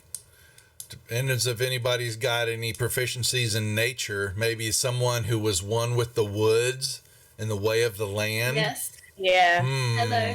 Hello. Hello. Can I talk to some birds? Is there some birds or nature around that I can talk to? There's nature all over the place. Okay, can I do a nature check then to figure out Uh-huh. what animals I can talk to? So you can nature check for whatever you want. Yeah. Oh, you see birds, squirrels, all sorts of animals floating around, bunnies.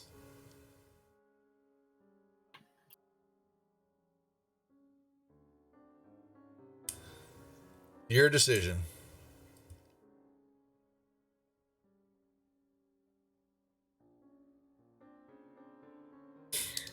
Could I do like a nature tech check to see if I could figure out maybe where the cave would be? You most certainly could. Oh, yeah. Okay, I want to do that. Okay, go right ahead. Make me nature roll with advantage.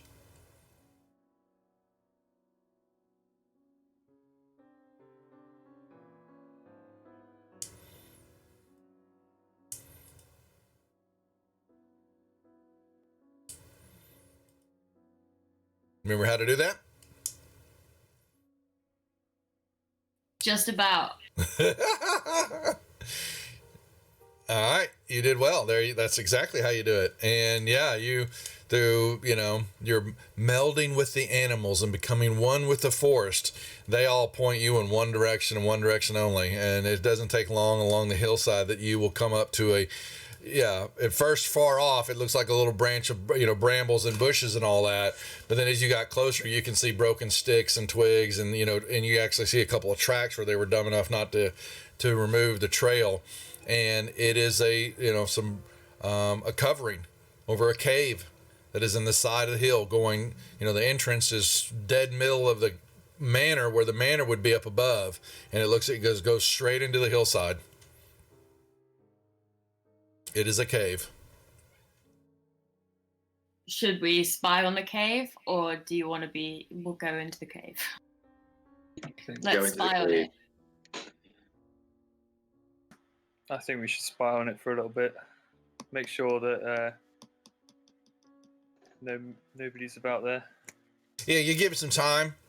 It doesn't look like there's anything happening. Okay, let's move forward then. Where'd you say it was? Directly below where? Yeah, the y'all just mansion move is? straight in. Yeah, you don't need that map anymore. That's generalities, but it's about I would say anywhere it's going to be right here. Oh, I can't do on that. Oops, sorry, my bad. Oopsie daisy. Come here, Phandelver. It's going to be right about here.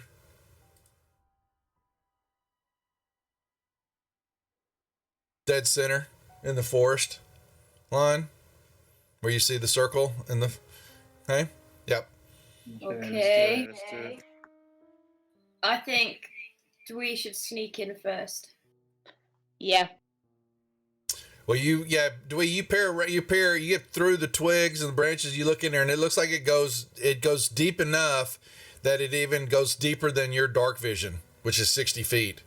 So it's a long tunnel. Okay. We're just gonna have to go in, I think. I think it'll probably connect to the manor. Don't you think? Quite It might possibly. well do. If there's a And secret we could passage, be then it might walking not. into a whole big trap. A whole Well, lot of people. Is everybody? So are we all going in or just one? Who's gonna go in? And you look down and you Oh, see yeah. tracks going in and out. Footprints, boot prints. Do they look fresh? You don't fresher, but they're not. There's plenty of tracks coming in and out, but there's no movement of dust or anything like like the area's been unsettled anytime recently, except for when y'all just walked in. Let's just go head first in and figure out the consequences later. Yeah. It's Love an it. approach that works. It's worked well so far. Let's do it. Okay. Alrighty. Got you on a map, and you will see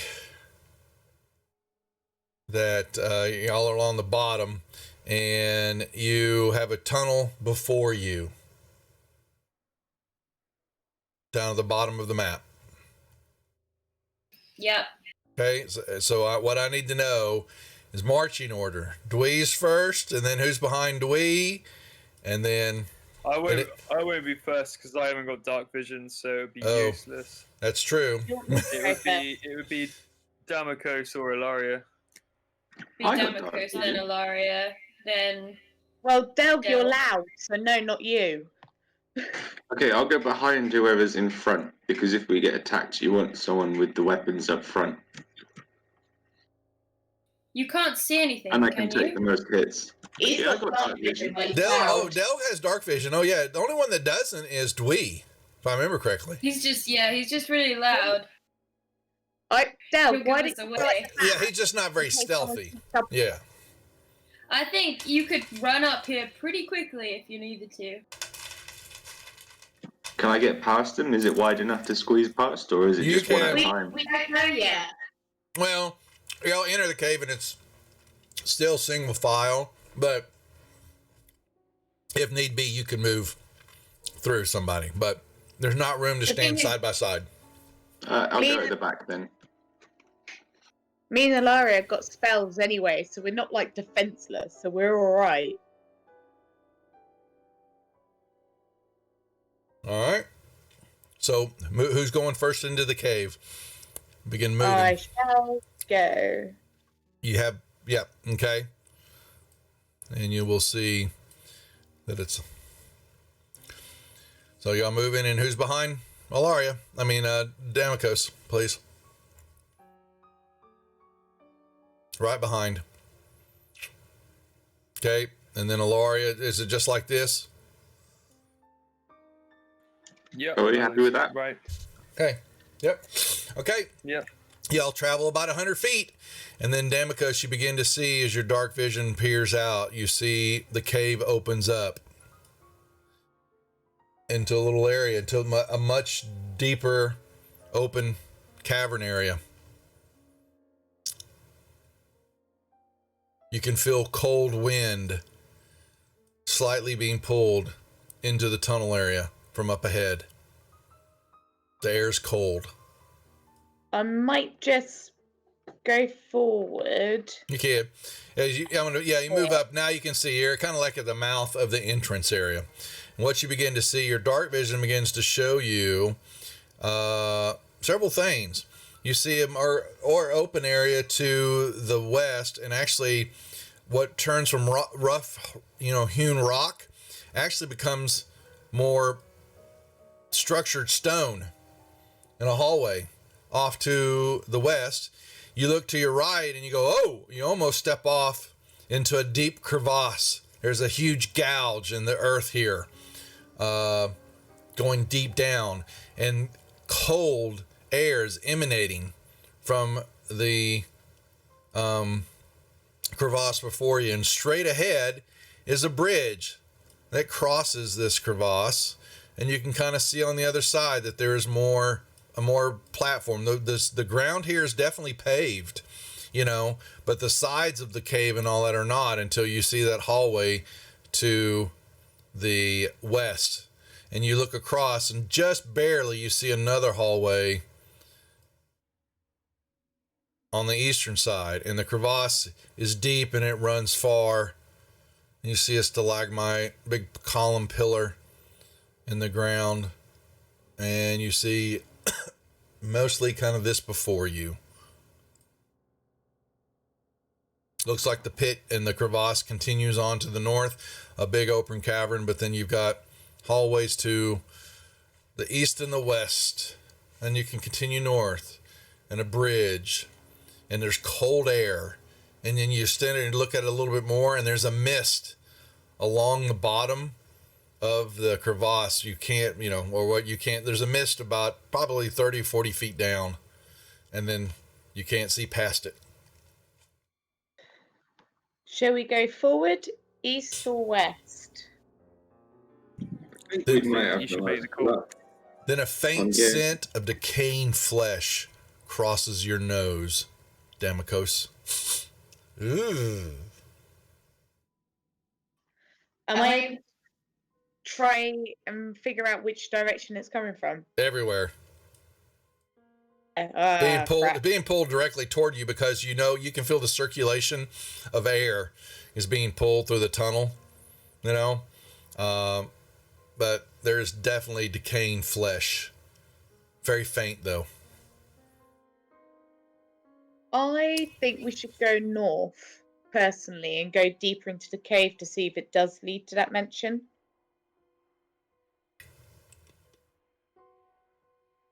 If everyone's happy Do to. it.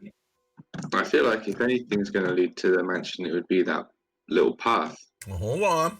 I mean, lock tokens just so you know where you're moving. All right. Now you can move. You want to move, you can. All right. I'm going to move to that pillar there. Okay. You move and you begin to see more the area around you, the more of the crevasse deep below. And then briefly, you hear in your head,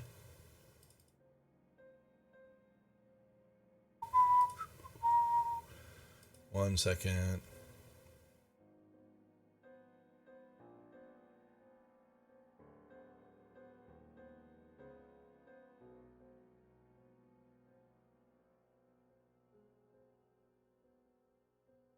Oh, there's something like hellish in here. Like, oh God. Someone's saying feed me. You say that to everybody? They said feed me. Feed you. Someone said feed me. In your head. What if we No, I didn't told us- say it. It was in your Oh, head. in my head. Yeah. Ah, shit, man. Okay. I'm trying to see what it sounded like.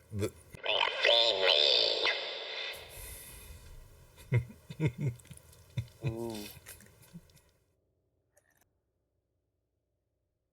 I'm hungry. So am I, mate. Carry on.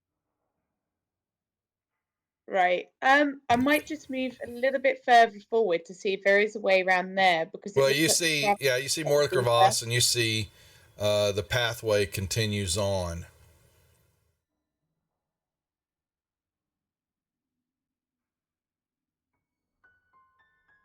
You're cool, Damokos. Make me a perception check, damn, would you? Ilaria, Dwee, what are y'all doing in the back? Alaria is tending to little one, and we're both gonna move up. You can move it, yeah. Slide I up don't here. know what I just did. I need you to make me a perception check. So that means go to your skills tab and grab the perception die. Throw it. I don't know what 13's for. That's just a regular D20 roll, I bet. Okay. Yep. So you're moving along and some rocks shift, kind of fall behind you, and you turn to look, and staring right at you is this.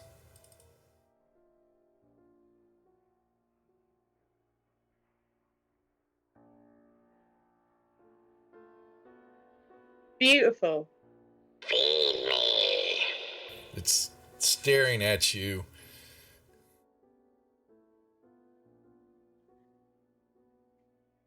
I'm going to ask him what would he like to eat. I'm going to ask you who you're talking to. I need Yeah. flesh. Meat.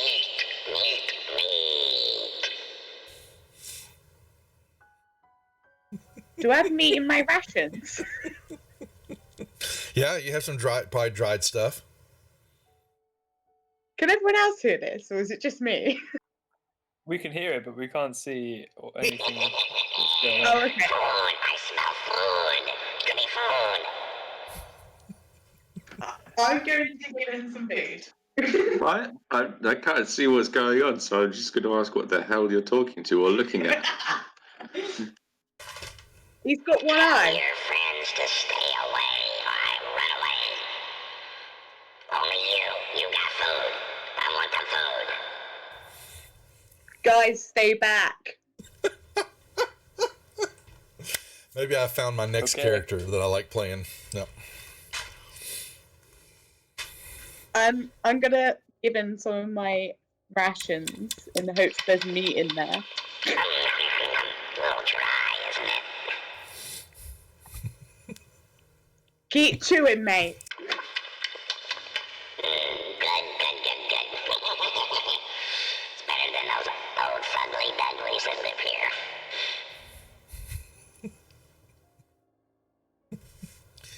They're not. Yeah. They're not very nice to me. What have they done to you? They don't feed me. Come on. What's life without food? They just throw dead bodies down in the crevasse down there.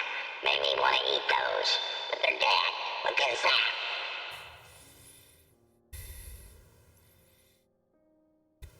that? Did you understand what he said?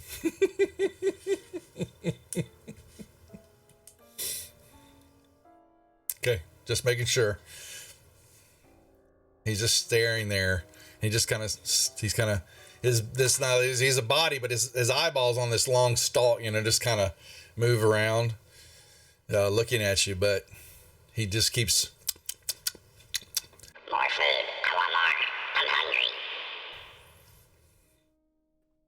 hungry. I'm gonna give him more food. You my friend. You be I'll be careful your down friend. here. All those ugly red flesh goobers. There's lots down How many? here. How many of you? How many of them are down here? I hide from them because they're mean to me. Well, I'll be nice to you. I'll be your friend. Good. Well, they are on both sides. And they threw a dead body down in the crevasse that I guess they thought I would eat it, but yeah. It wasn't any good. I tasted a little, but it wasn't any good, so I didn't feed it anymore.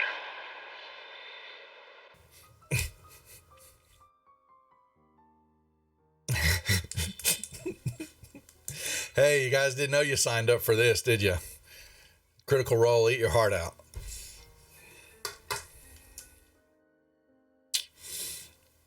And he just keeps chomping on his food. Then he licks his fingers.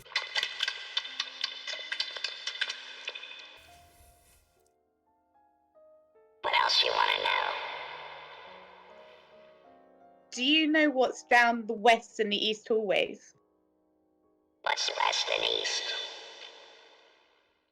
The one over there, and I point to the one at the west, and I point to the one across the bridge as well. Yes, some of the guys are live there, plus there are a couple of hairy, monster-looking creatures that carry around big clubs, and they've got a stinky little green dude with them that they pick on all the time. They kick him around a lot. They keep yelling, droop, droop, do this, droop, do that. They're very mean to him. And then some of the guys go to the north, or I don't know which way north is. I mean, just that way. He points Directly north, but that some guys go that way, and he saw one of them go north a couple of days ago, and he carries a staff, and the top part of it looks like a big crystal. And then some other guys go to the east. He points that way, but he doesn't understand. They go there, but they never come back. And he went over there and looked, but there's no door. But he's seen people walk in the hallway to the east, but they're not there anymore. They disappear. Really, they disappeared.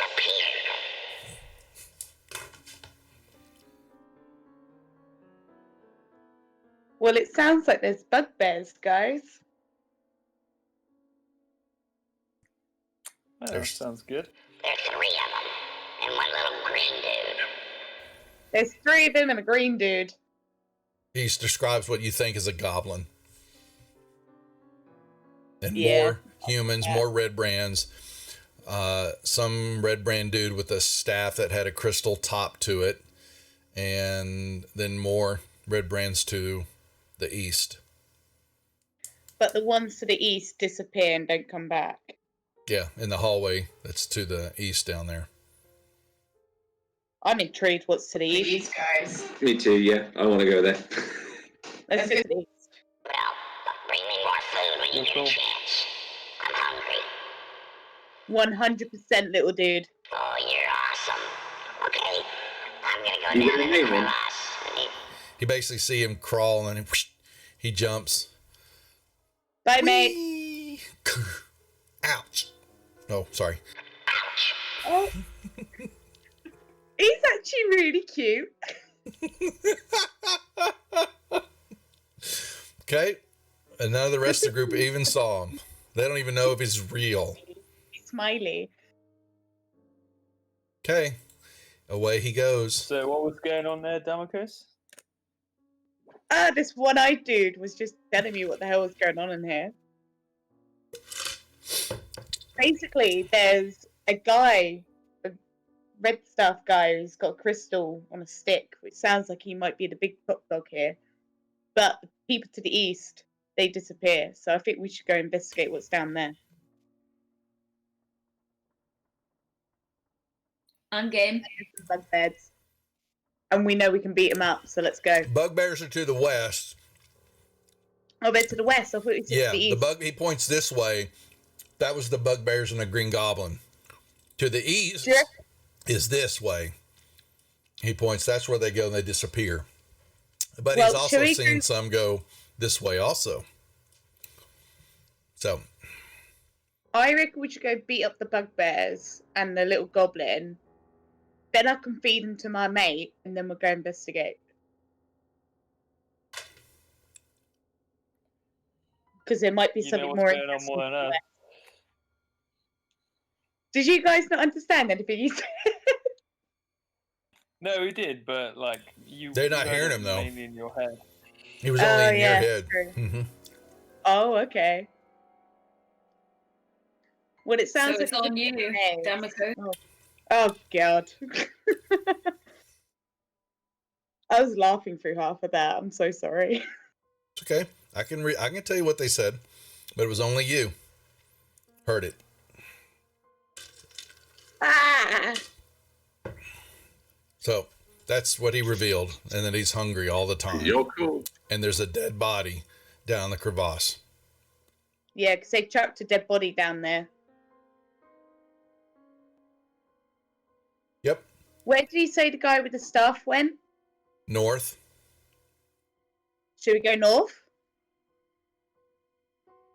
Let's go north. I'm going to go north. You're cool. Okay, let's go. Okay. You move I'm along, going north. and you have another task before you. He did not say what, but you've got another bridge, and then you see what looks to be another roof, another stone hallway to the west there. And you see across the way, the crevasse is doing its thing, and big open area.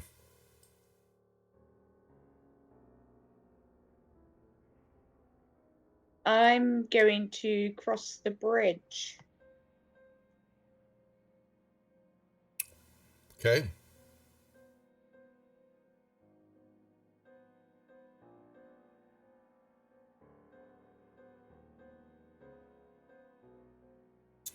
Okay. You cross the bridge. It doesn't give, but it felt like it wanted to with your weight and all that on it. But you So hold, Dales might have a bit of problem. and you come across and you see not much except for another room to the south, to the north there. Another, paved We're going to head in there. stone brick room.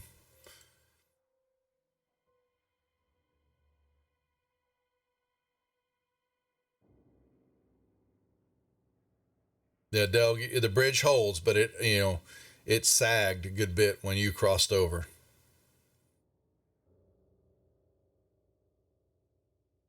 You can see that the construction is faulty. It's meant to hold a bunch of weight, but it wasn't built properly. It was built in haste.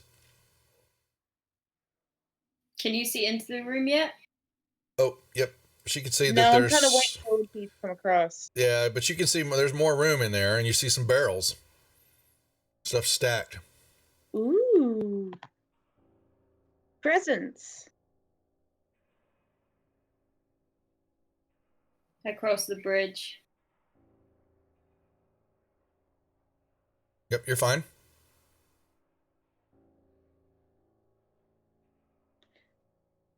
Dwee's just going in blind. Dwee's good. Yeah, I'll move across, and here's what you're seeing. Hold on, let me take this off. Okay, I did.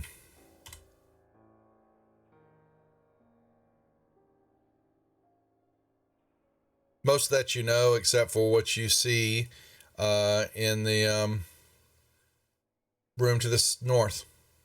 You begin to make them out. More stuff. Yep. You can definitely see in the room now. More barrels, multiple shipping. You can see there's more stuff here. And you see the Lion Shield Coster's logo on here, and you see Praetor's logo on here. You see other logos. Stuff's been opened up. It seems to be a lot of them are empty. There's packing, straw, hammers, pry bars laying around. A lot of it's been opened up. They've stolen their provisions. Them assholes. Oh my god. Take the provisions. I'm just going to do a quick search to see if there is anything left inside any of the barrels.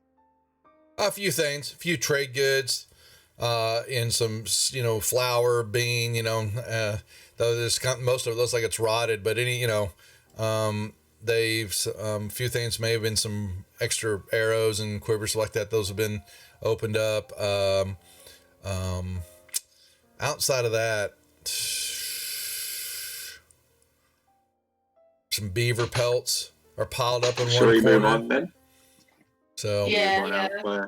I have a feeling if we go across that bridge, it may collapse on us. So carry on down back to the other one. Yeah, I was thinking go across the other one.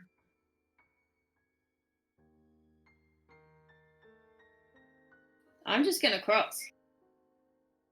Okay. You can go cross. I think Doug's a bit too fat for that, to be honest.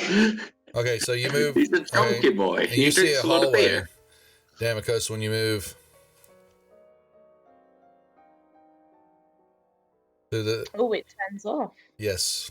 See, I'm really intrigued about it. I think we should go down it. Yeah, but Intrigued by that one. There's loads of them. You're intrigued by that specific one. Yeah, because people go down it and they disappear. No, but the thing is, I want to go find the big boy with the staff. Plus, I like the idea of nicking the gem off a bit. Or stealing the staff as a whole. Yes. I think it will go great with my purple hair. Okay, what's going on? Who's doing what first? Hold on. Let me put y'all back. So, Damocos, you moved down. Oh, you moved down. Okay, so you're seeing that. Doug, what are you doing? As you move down. I'm gonna go down and across the bridge as well. Okay. So you're gonna cross the bridge. That one up there because you said it felt like it was gonna give. Well, yeah. Unfortunately, Doug, when you cross over about halfway, this one does give. Whoosh, breaks. This one does break. I'm just big-boned, all right? I'm big-boned. Delg takes 2d6. Delg, give yourself 10 points of bludgeoning damage as you... Here, I'm going to give it to you. You go crashing down. Ah! And you land on the ground, taking some damage. And the rest of y'all hear this crash. And then, Doug, you're sitting there. You look up and you see this staring at you. I'm not that. Close that. Oh, damn it. I didn't mean to do that to you. This. Oh, can I not give you the right picture? Holy moly, I just sent you the whole monster. God almighty. Close it. I mean, there we go. I didn't do much. You can close that out. Just close them out. Is it my friend? Yeah, so you're seeing that this creature is sitting there, and it's big. He's got claws, and he was licking his fingers, and he's got a big eyeball, and he's staring at you. And he... I told you to watch out for the bridge. Hey, only Dweez. Only Dweez hearing this. Did you hurt yourself? Wait, you mean Damokos or Dwee? No, it's Dweez. Dweez, no, Del. I'm sorry. Delg is hearing this down in the crevasse. Too many D's. Yeah, I'm getting the D's all messed up. But you hear in the space. He's staring right at you, and in your head you hear this. It looked like it hurt when you fell down on your face. What on earth are you? You got any food? Yeah, I got food. Can I have some? I'll trade you. What are you trading? I got a body over here. You can have the body, because it stinks. I got no interest in a body. Come on, it's fresh. It's fresh. Maybe it's one of your friends. Yeah, it might be the carpenter or something like that. He turns around and walks off into the mist in the crevasse. And Del, give me a perception check. Would you? Please. Oh God. Of course. Okay, yeah, you see him, and he's cackling and asking for food as he walks off into the mist. You feel it is unnaturally cold. There's necromantic energy flowing in here. You can just tell that there's death, and the fog and what you're feeling is not natural. Okay. And it just feels, very depressing down here. Go figure. And then you crunch you're moving around, getting on your feet, and you see multiple bones of all sorts and shapes and sizes. Most of them, chewed on, broken in half. All right. Does anybody here have a rope? All of y'all do.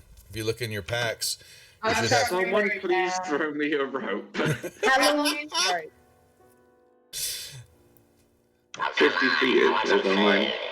Big meanie. Alright, I'm gonna trade you. Come on. Alright. I just want food. Okay, fine. I'll chuck him some meat from my rations. Well, you gotta come over here. Look at the body. It's kind of cool looking.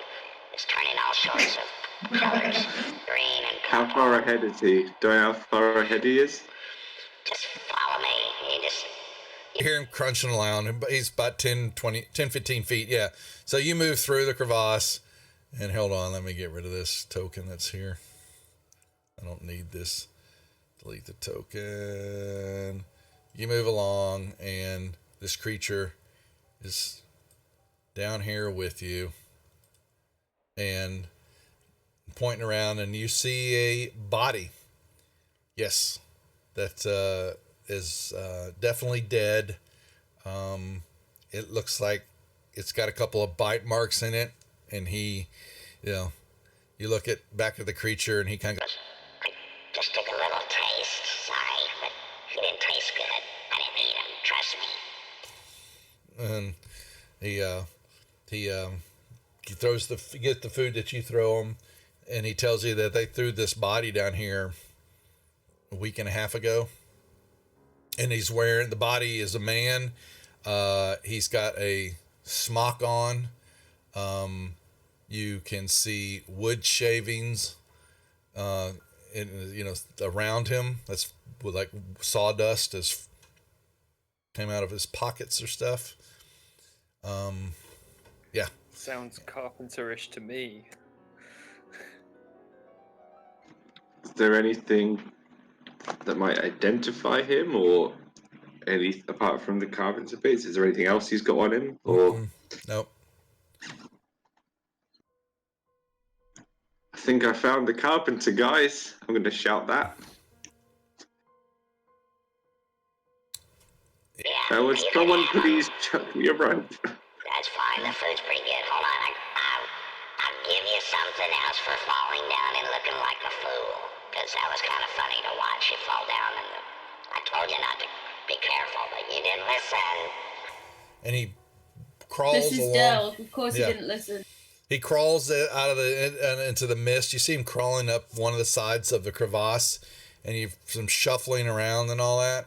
And then he comes back, and he has a sword in his hands. Looks like this. Ooh, very nice. Well, if I could I have my sword? Oh, it's only that part? Oh, wow. Okay, so it looks like this, Delg. Ooh, that's pretty. You I have want that sword. it's a long sword he has in his hand. It is a long sword sheathed in a silver chase scabbard. And he just says, It does me no good. Here, you can have it. Thank you very much. Can I investigate it? See I'm what going to it put is? it in Is it anything special? Well, it's in the party sheet.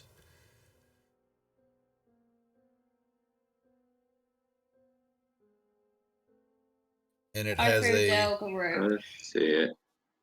in the party sheet. You see it? Yeah, I see it. Yep.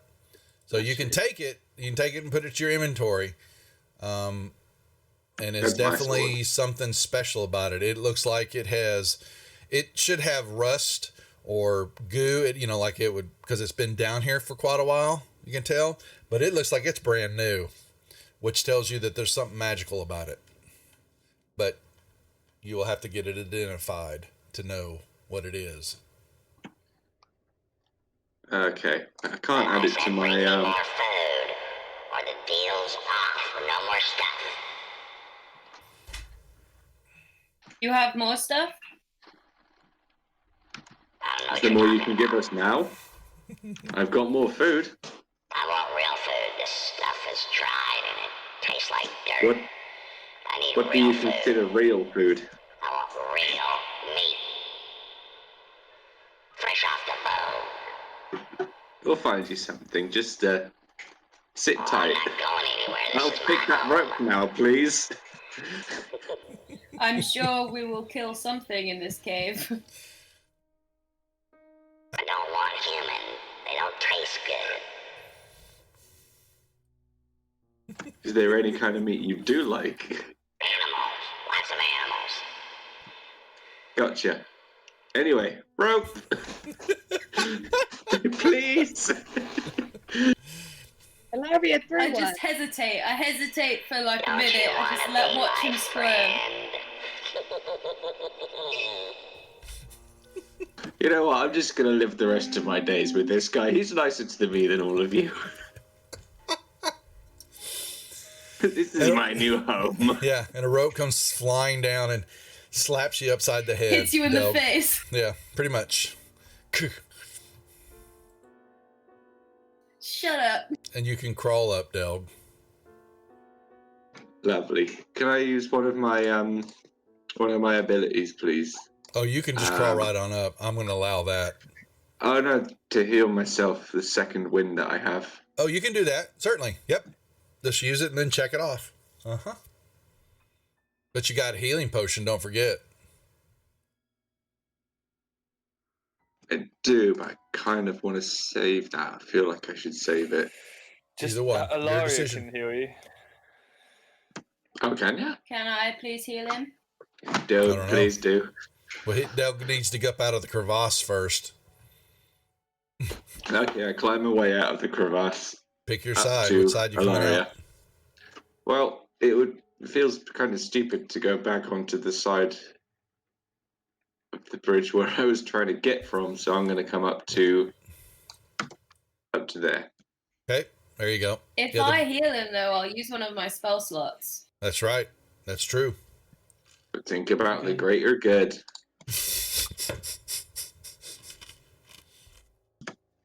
Okay. Potion of healing it is then. All right. No, it's okay. I will heal you. Y'all choose one. Oh, I keep forgetting to code the potion of healing. God darn it. All right.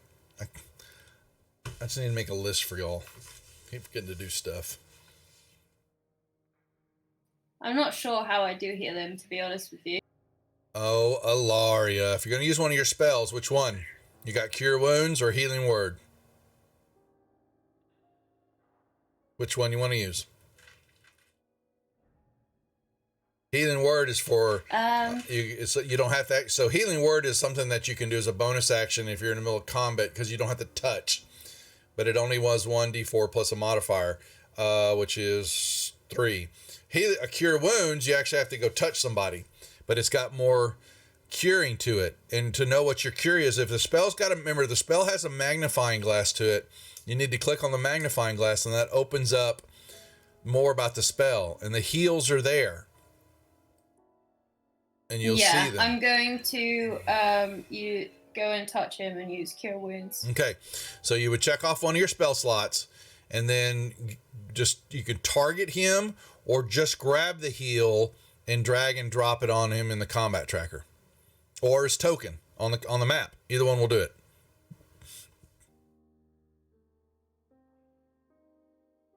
There you go. Okay, made points of healing. You're welcome, you idiot. Oi, I'm fat. Don't fat shame me. Yeah, but you're also really short. And what? So's Dwee. I'm slim, man. Leave me out of this. I'm big and red, so. Look like a tomato with purple hair. Hell yeah. Can we go down this corridor, or are we just gonna... I'm letting y'all decide what to do. Damikos comes running back over because you can't cross over the south bridge because it's gone. It's got a big dwarf hole in it. Okay. I'm gonna go into the corridor a little bit so I can see. Yep. This. Yeah, you can see Alara. You see more corridor, and then you begin to see a stair going down a little bit, about 10 feet down. Let's go down it. I'm going. Hey, you look, and you come to end of a corridor. You see down the bottom stairs and 2 doors, to the north and to the south. Doors are they're all made of wood here that you see with iron handles, hinges, and you can see that they have some locking mechanisms somewhat on them. So. Can I hear anything? Not from where you're at. You can go down and check something. I'm gonna sneak on down here and I'm gonna listen really hard. Okay, which door first? Let's do the one I left first. Which one? South. The south door. Okay, make me a perception check, please.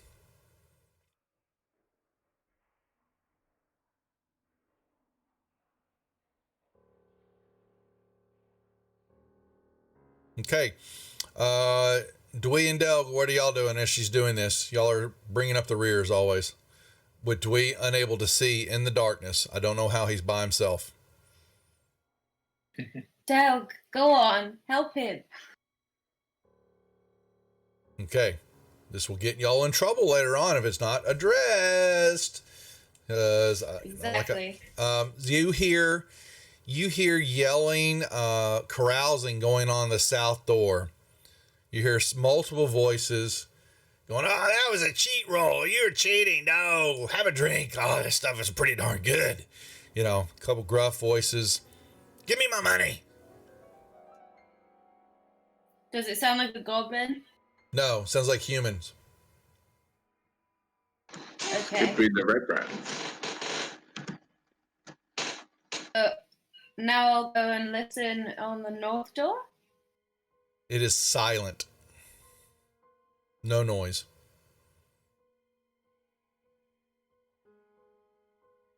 Cool. That intrigues me more.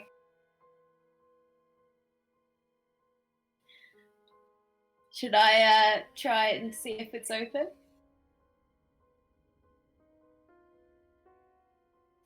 Yeah, okay. So I try and see if it's open. Make me a perception check.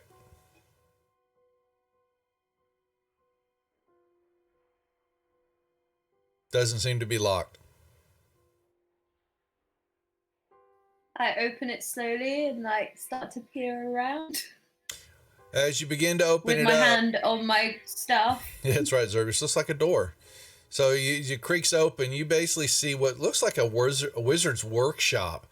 There's a table full of retorts, alembics, distillation coils, chemical devices. You can smell chemicals and reagents in the air. You know, there's a couple things percolating. You see a bookshelf also that's got a bunch. There's a ream of parchment kind of stacked up on top of each other, and a couple of tomes, several different books. And you continue to open the door, and you see it's fairly empty on the side, except right out of the corner of your eye, there was a rat in the middle of the room there, and you locked eyes on it and went, "Eh," and it squeaked and ran under the workbench. Talk to the rat. Yeah, can I talk to Do the it. rat? What's up, Mr. Lattice? Well, you don't Mine see don't have to speak you English, don't see so- it anymore. Okay. It ran under the workbench. I'm gonna go in and move the workbench. Well, it's pretty heavy, but you see it's got a underneath to it. You know, you could see under it. The rat just ran underneath the Yeah, okay. bottom shelf. I'll have a look underneath it then. There is no rat. So it disappeared. It did. Magic rat.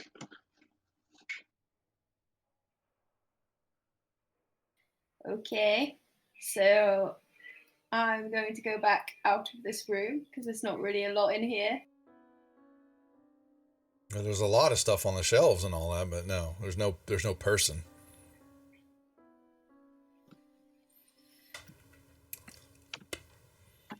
All go in Okay, and roll. Would you guys say we go? Yeah. Or should we go into the other room?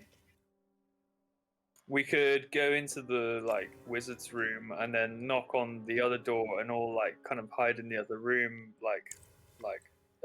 cherry knocking or whatever, and then surprise them with an attack. Sounds You cool. have to knock on the door, but sounds good. Or we could throw something at the door.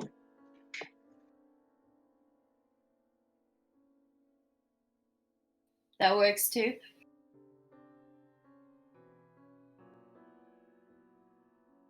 So I go into this little room over here. Yeah. Take position. Y'all move back into the room, okay? What about you, Damokos? I'm gonna go in the room too. Okay. They're gonna open the door and probably see Delg. What door? In that case,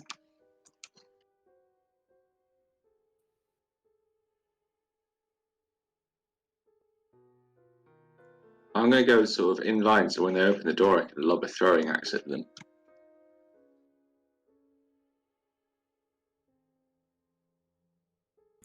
Okay, so who's playing Knock Knock Ginger?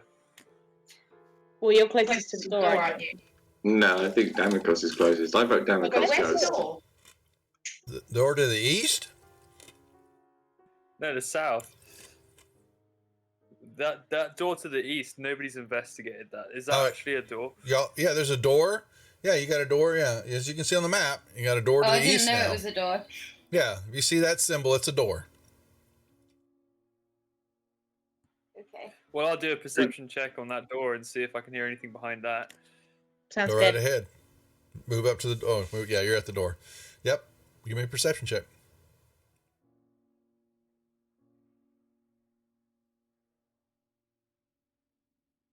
You hear nothing. Can I? It is eerily quiet.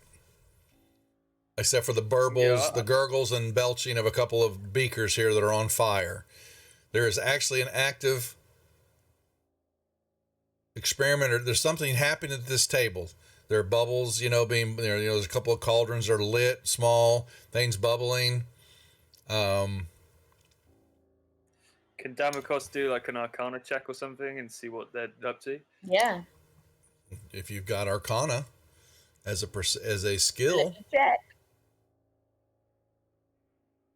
I do, and it's +3. Hold on. Anybody with Arcana can make a roll for me. Mine's +4. Well, you can roll it too. Holy moly, look at that. Both natural 20s. Oh my Lord. Okay, yeah, you see some active things happening here. These are being, both of them were natural 20s.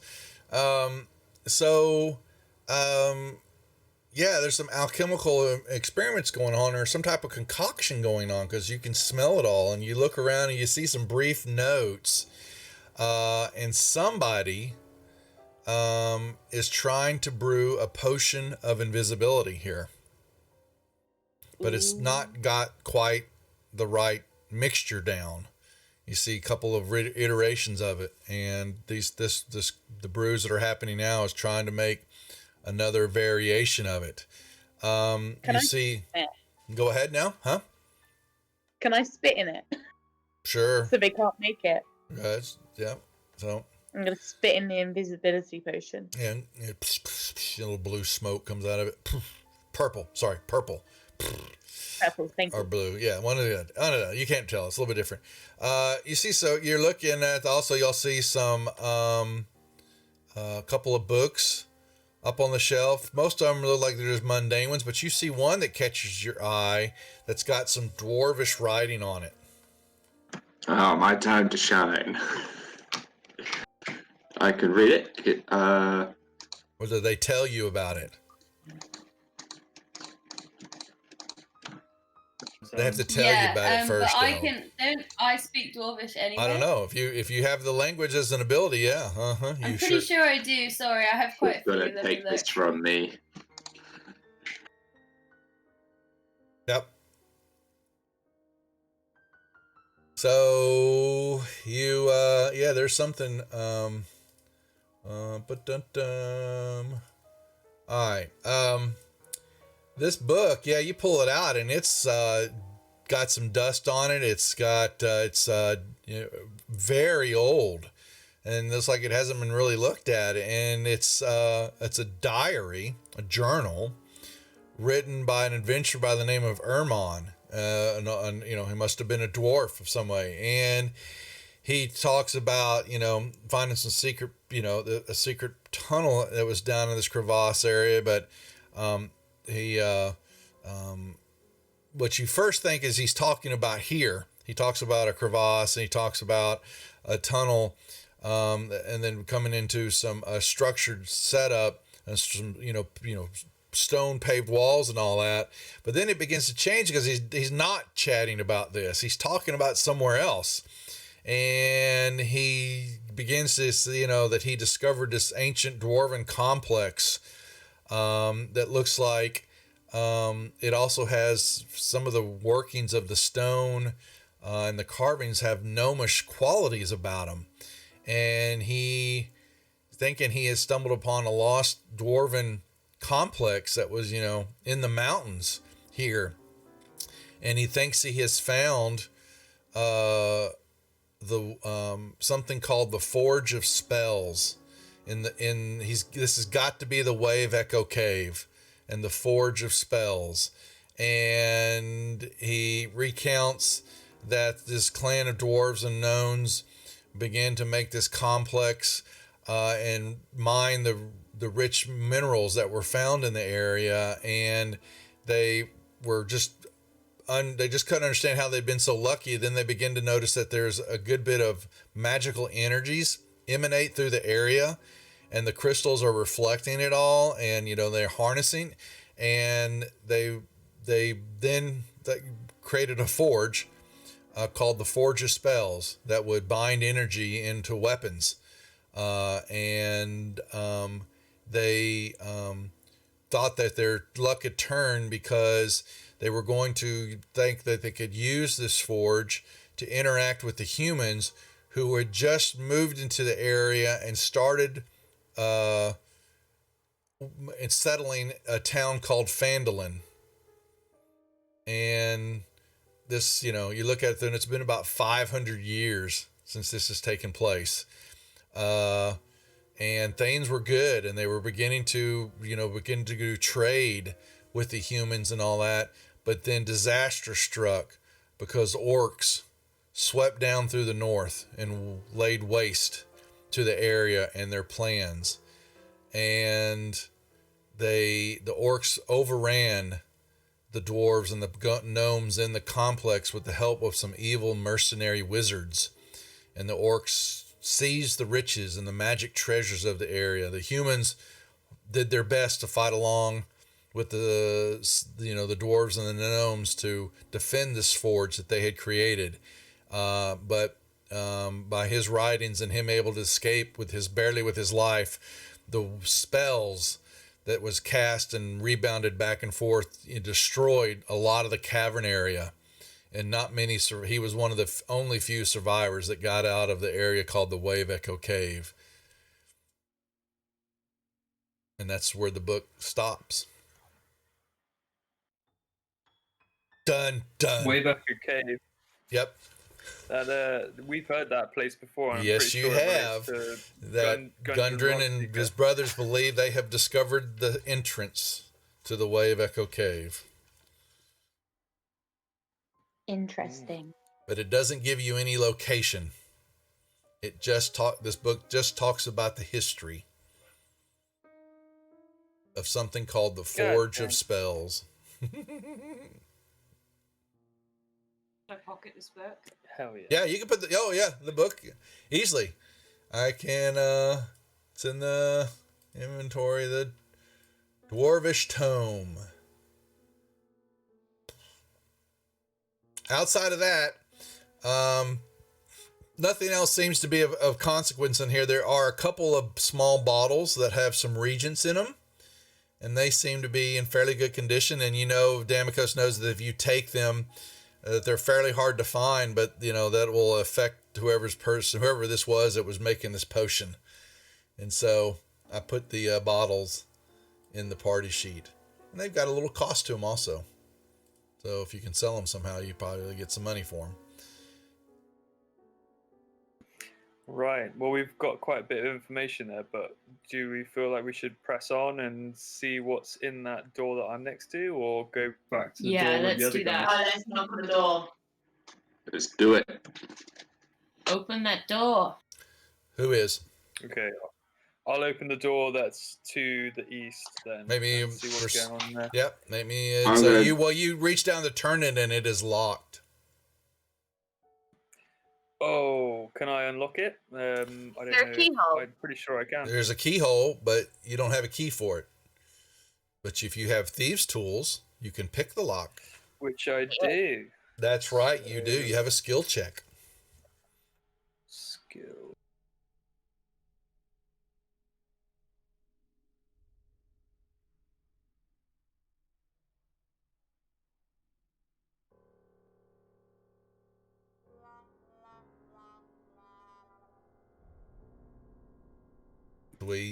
Well, never mind.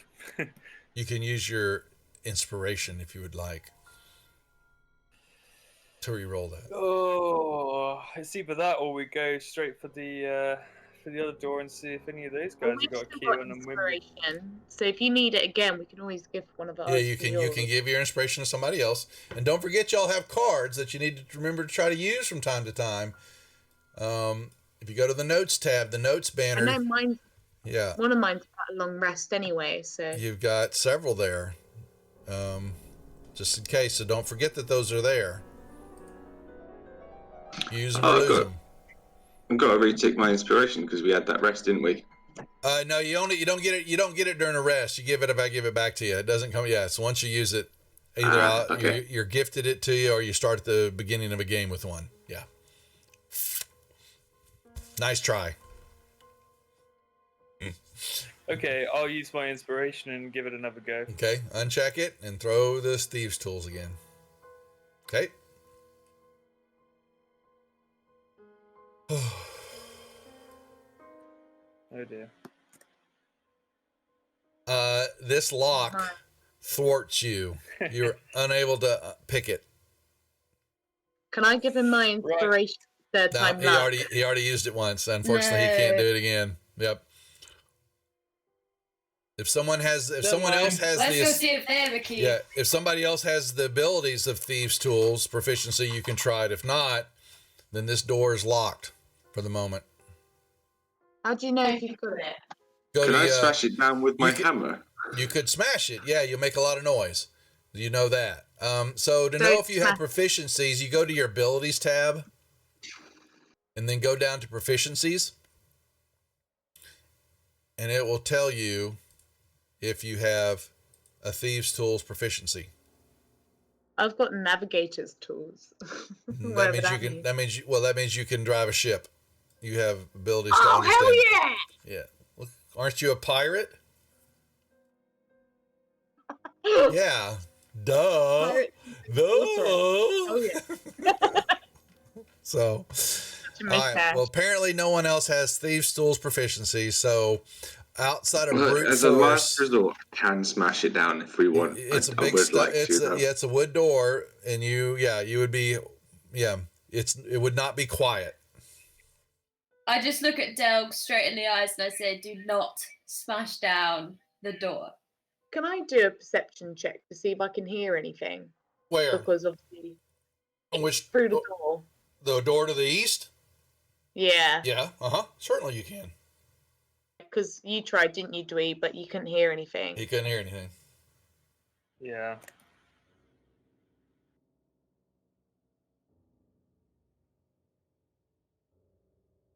You don't hear anything either. Not worth it then. Let's go. Right. Let's see if we can coax those other guys out of that room.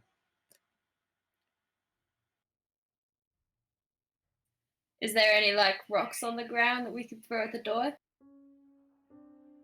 Sure. You can find out in the crevasse area. You could send Delg down on his face in the crevasse. We're in a chemistry lab. We've got plenty of bottles that we could chuck at the door or something, or books or whatever. Make it look like it fell off. But we're all in the room. We just want them to open the door, and then we'll just fire an arrow in their faces. Well, you haven't checked that door either. Where do we go in the meantime? So you haven't checked that door to the south. You heard something on the other side of it, but you hadn't checked to see if it was locked, if that's what y'all were worried about. Only the door to the east is locked right now. Should we go to the door on the south?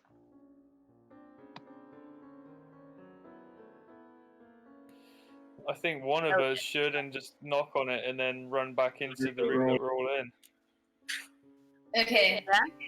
I knock on the door and then. Are we really playing the game of Not Ginger in D&D? I think we are.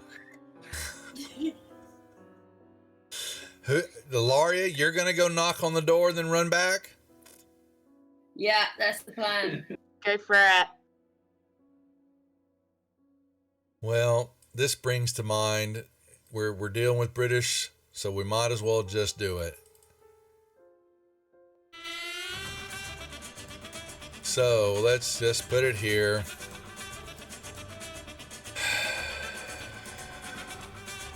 First time I think I've played this. For real. Bro. You knock on the door and do what, Ilaria? Run back? I run back really fast. Okay. And yeah, you hear also the And we're door. all like stifling like laughs and stuff. Oh my god, now what? No one's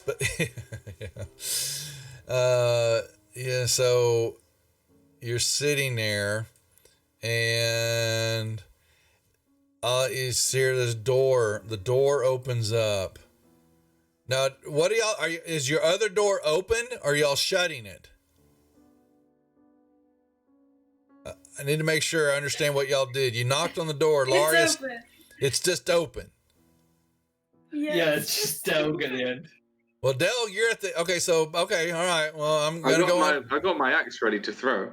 All right. Well, this guy opens this door, and you see he kind of stumbles out. And he goes, "What? Who's there?" And he kind of stumbles, and he's looking, and he actually he's gonna roll at a disadvantage. Okay, yeah, you see him he's kind of like he's holding the door up, or he's holding himself up with the door frame. And he goes, "Who's there?" And he's kind of looking around the corner. Get him down. You hear, and he goes, "Who was that knocking on the door, dude? Get back in here. We got a game to finish out." I don't know. I don't see nobody. And he just kind of, he looks straight toward the you're in it, but you see his eyes are both cockeyed, looking funny and all that, and he, like I'm going to be sick. And he comes inside and he shuts the door. Shall we just charge in? Or shall we knock again? Can we look again? Just keep knocking on the door. We totally can knock again. Just knock again. Let's do it. Shall I get ready to throw my axe properly this time? I think so. I think you should have done that. All right, let's do it again. Attempt number 2. Who's gonna knock this time? I don't know. I'm waiting on to see. Me. I've done it once. I'll do it. We're all still stifling laughter. Like little children. All right, my hand axe is ready to throw. Damikos, you run in. You knock, and then you run back. Okay. And once again, the door opens up, and you can see more into this room this time, and there's another dude sitting here, and there's actually another dude. They're sitting at a table. And, who's there? Oh my God. And he stumbles out, "What's the meaning of this?" And then he turns. All right, chucking it. All right, he's staring at you. He's looking at you, and he kind of he moves into the door like, "Who are you?" And he can't make out who you are. And then are you throwing the axe at him? I can't hear you, Del. Okay. Yes, so as Del Yeah. throws the axe, you hear him go, and he throws up all over Ilaria's feet. And the axe goes flying, hits the door frame up above his head, and he's still, "What the hell?" And he can say, "You're not supposed to be here." And you see these other two stand up. "What do you mean?" And I smack him. we'll hold there Myself. we'll hold there for the session. Done. Oh no. Done. We will not Oh start the my combat. Yes, we will wait for the combat to start next time. As their knock knock, we call it knock knock ditch. Y'all call it Ding knock dong knock. ditch. Yeah, ding dong ditch. Yeah, that's what we call I it. call it knock to a ran. Yeah. I grew up calling it knock knock ginger. Okay. Not So- ginger or cherry knocking. I got you. All right. Well, you see a couple of them, and as he's wiping his mouth and flinging this phlegm at Larius, who's now got puke all over her feet. I'm not gonna take that.